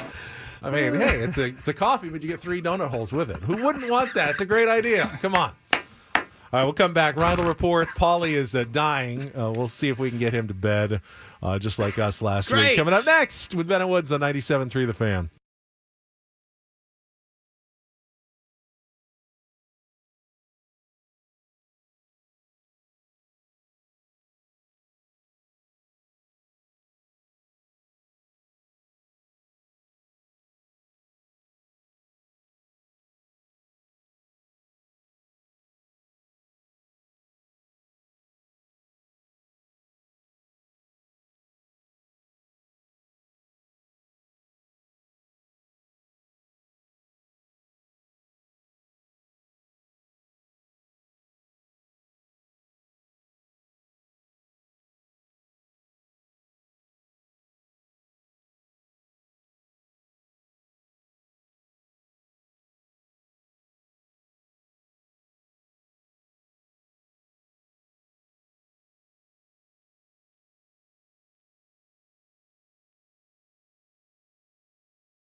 I don't know about you guys. I feel like this show has flown by this morning. Maybe it's because, well, we haven't been here. We haven't in a been month. here for a few days and had a lot of topics to cover and get to. Tomorrow will be a little lean, but that's all right. We're used to that. Well, we'll see what happens between now and then. It is Ben and Woods going until 10 o'clock. Annie and Elston will take over at 10 o'clock until 2, and then Gwen and Chris at 2 o'clock this afternoon. Don't forget, coming up on Thursday, have our first Padres game of the spring, Cactus League opener against the Los Angeles Dodgers. And what time's that bad boy start? I believe you can hear it right here starting at noon. Noon. Yep. 12 o'clock San Diego time. Okay. Now, we're not going to have every single spring game on our airwaves, but the first one's kind of special. Yeah. I think I could tell you. I mean, mostly weekend games. Okay. Yeah. But we're gonna get the first one in. I like it this week, and then mostly Friday, Saturday, Sunday games. I'm ready. I'm ready to hear it, man. Dodgers, and I believe that one is not one of the streaming TV games. So just radio. Just radio only on Thursday for the Padres and the Dodgers with Joe Musgrove and Michael King, both scheduled to make appearances for your San Diego Padres. Perfect. All right, let's check traffic, and then we'll come out with a couple of headlines from Paulie and the Rindle Report. From the 97.3 The Fan Traffic Center, here's Kelly Danick. Nice of the rain to wait till the end of the commute before it starts hitting the rest of the county, guys. But North County's been dealing with it most of the morning. Yeah, got some crashes on the coastline, northbound 5 before Manchester, accident middle lanes, accident blocking lanes up ahead right before Encinitas Boulevard. Also a crash clearing on southbound 15 near Auto Park Way. Traveling on eastbound 8 Mission Gorge Road. Kind of sucks to be this person. Stalled car in middle lanes. Just continue to give yourself plenty of extra time, plenty of space between you and the car in front of you, and have those headlights on so you're more visible to other drivers. Good luck out there. I'm Kelly Danick with Ben and Woods, San Diego's #1 sports station, 97.3 The Fan. Good news. And get things started here with Never our mind. edition, I'll tell you in a minute. today's edition of the Rindle Report. Okay. Now Just go ahead. No, let's do it now. So eager. The game's on ESPN. I'm very excited. With Paul Rindle. Hi, Paul. All right. Hi, Paul. 2 stories from the world of sports that we haven't gotten to yet. We'll start off in Major League Friday's Baseball. game 2. And will be on one ESPN, story that just you FYI. didn't know you needed. Are you laughing, biatch? It's the Rindle Report Hey, Paul, how you doing? Okay, how are you? on 97.3 The Fan. Are you ready to bless the mood? I need some help, please. That was good. Can I get a yeah? Oh, yeah. All right. I'm There saying if we you go. want Good? local, Okay, if you right. want local ESPN. broadcasters, you have to listen to 97.3 The Fan. It's the only place to get local broadcasters for the game. Now, just breaking news out of New York. Juan Soto has already struck out twice in his first ABs for the New York Yankees. It's a harbinger of things to come. Struck him out. Nestor Cortez just carved him up twice. Well, I hope that live BP isn't a harbinger of things to come, because then Shohei Ohtani's going to hit 700 home runs for the Dodgers. I think he's this year. taken 40 swings and he's hit 40 bombs so far, if I'm believing the let's reports. slow down on the harbingers during live BP. All right, gentlemen.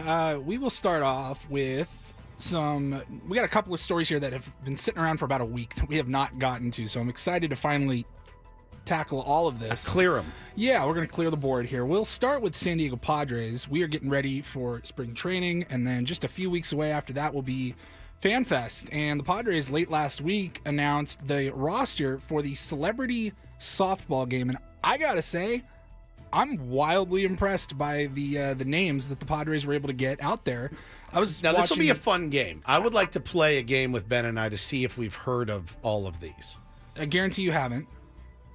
I guarantee. And then guess what they do, okay? So let's play. Bro, the NBA All-Star Weekend was this past weekend, and I turned on the celebrity game on Friday night for about 2 minutes. I mean, I think the Padres hit the NBA.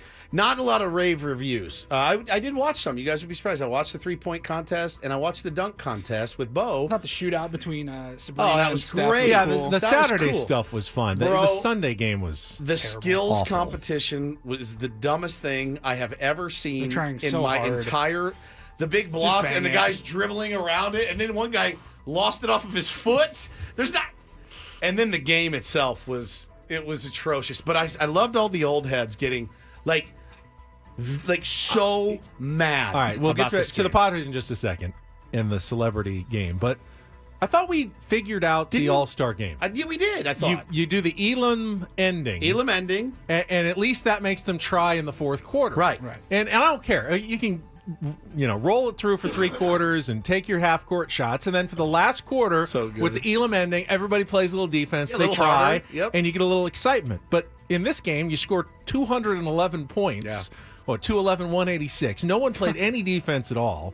And I don't want to be that guy. No. It's fun seeing Damian Lillard make half-court shots. You also don't want to see guys... But it got pretty ridiculous. Getting bodied in an all-star game. You know what I mean? Like one quarter of solid play is all I'm asking for. And I thought the Elam ending got it out of, and they stopped doing it this year, and I don't know why. Now, again, I get old head about the dunk contest. I do, because now you got it, and the guy's like, let me bring this dude out, and he's going to be on his cell phone sending a TikTok while I dunk over him.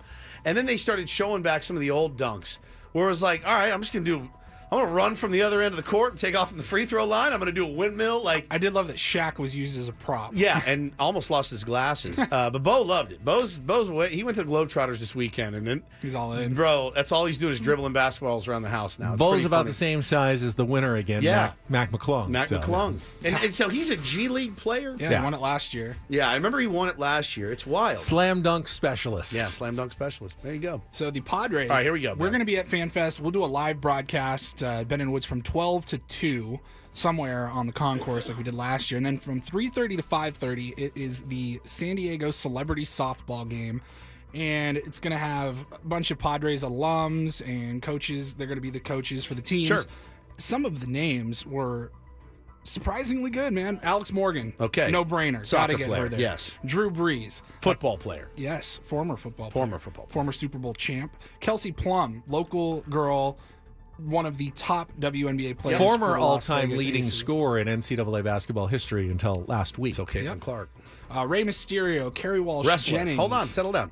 Wrestler.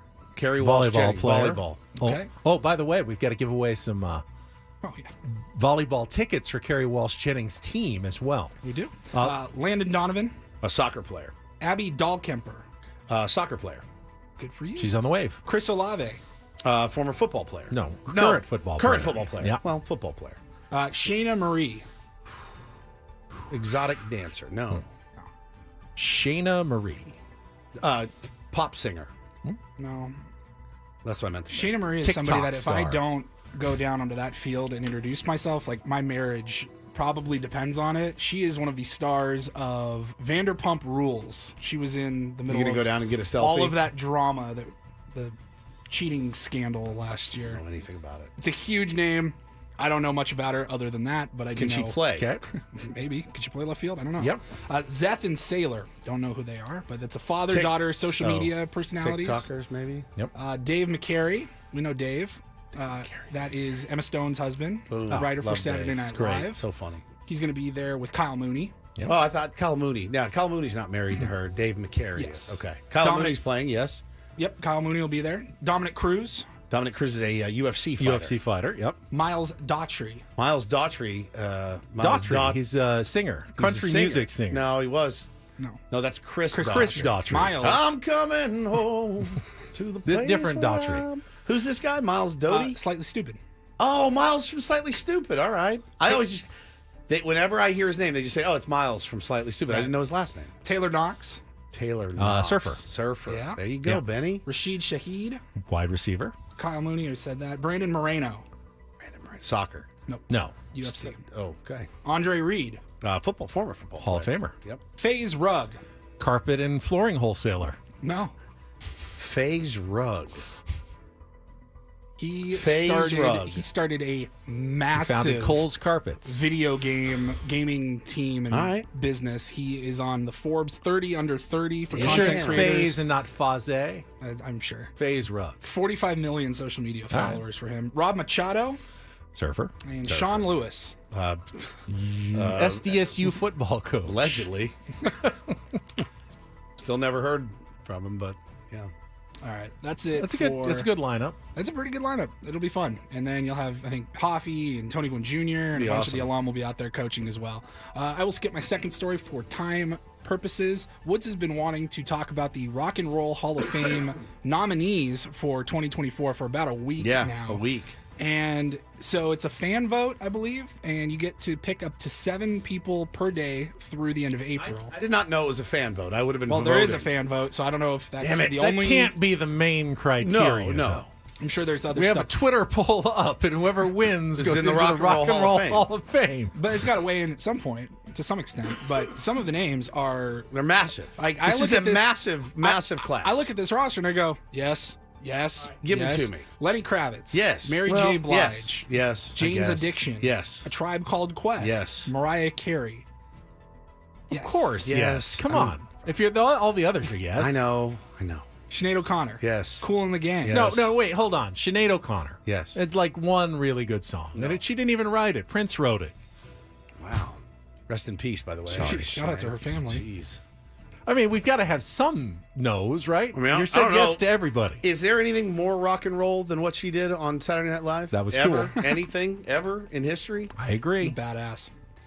Cool in the Gang. Yes. Dave Matthews Band. Yeah. Sade. Yes. Yeah. Eric B. and Rakim. Oh, Eric B. and Rakim is a slam dunk. Foreigner. Yeah, Ben. I mean, the whole wing, they need their own wing in the Rock and Roll Hall of Fame. Oasis. Yes. Peter Frampton. Yes. Ozzy Osbourne. All of them. And Cher. I mean, the Baseball Hall of Fame was operated like Woods operates the Rock Everyone and will be Roll in Hall it. of Fame. Alexia Marista is in. Yeah. I don't know, man.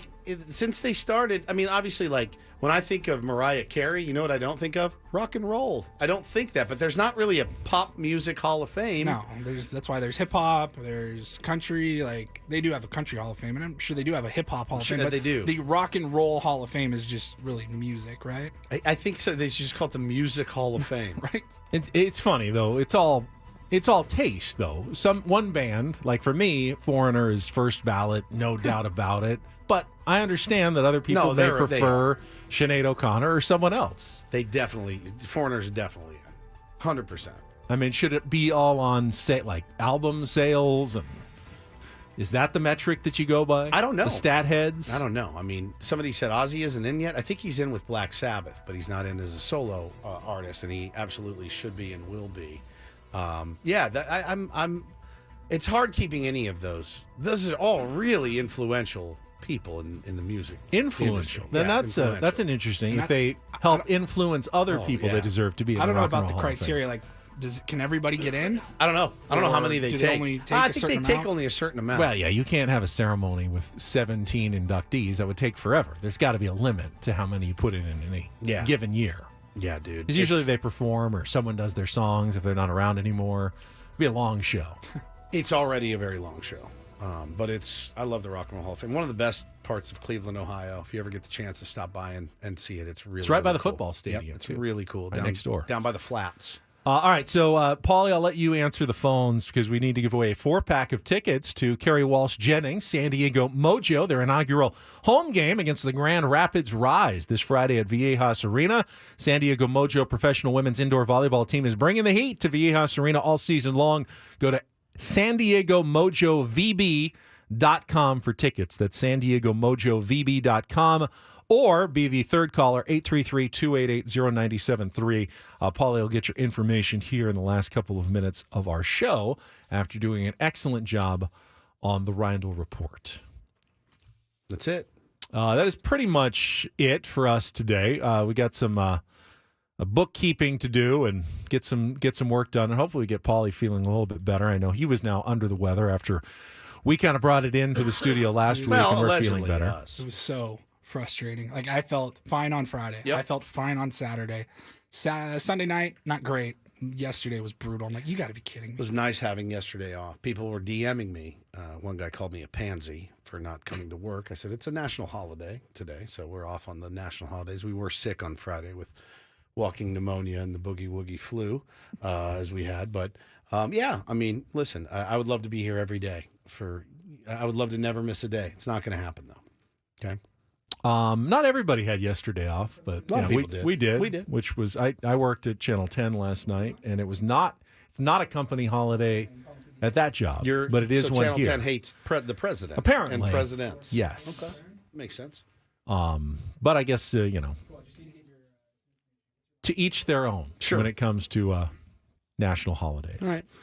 Let's see. Any news this morning in baseball? Still waiting on. Liam Hendricks signed with the Boston Red Sox, 2-year deal. Saw that one as well. We that. mentioned David Peralta, a minor league deal with the Chicago Cubs, who are still anticipated to be the favorites on Cody Bellinger, but again, not engaging right now, waiting for Scott Boras to make that first move. Could use a little Padres manna from heaven as far as maybe an addition here or there in the next couple of days. Wonder if the market will yield that, and wonder if there's the flexibility to go out. They said that there was, so I'd like to see maybe them use some of that in the next couple of days. Would be great. Tommy Pham's still sitting out there yeah. in terms of a guy who can outfield DH. Some of the needs that the Padres have. So. Craig and Annie and Craig will keep you updated when they come up next. Gwen and Chris this afternoon. That is it for us, though. Thank you for joining us. Thank you for being back after our long weekend. We always appreciate you Tier 1s out there. For executive producer Paulie Reindl and Stephen Woods, I'm Ben Higgins. Have a great rest of your Tuesday from all of us here at San Diego's #1 sports station, 97.3 The Fan. So long, everybody.